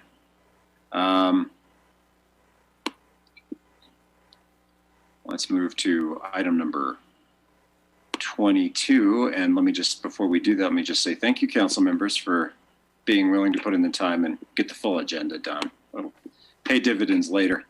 Councilmember Schuster. Thank you. I move the council adjourn to executive session regarding land negotiations. Wyoming State Statute 16-4-405, small letter A, Roman numeral 7. Second. Second. Motion and second by Councilmember Gabriel. All those in favor, please indicate by raising their hand. And Aye. Aye. yeah, and if you can't, say aye. Thank you so much. All right. That motion carries, and we'll see you folks in executive session in just a minute. Let's not take too long so we can get this wrapped up.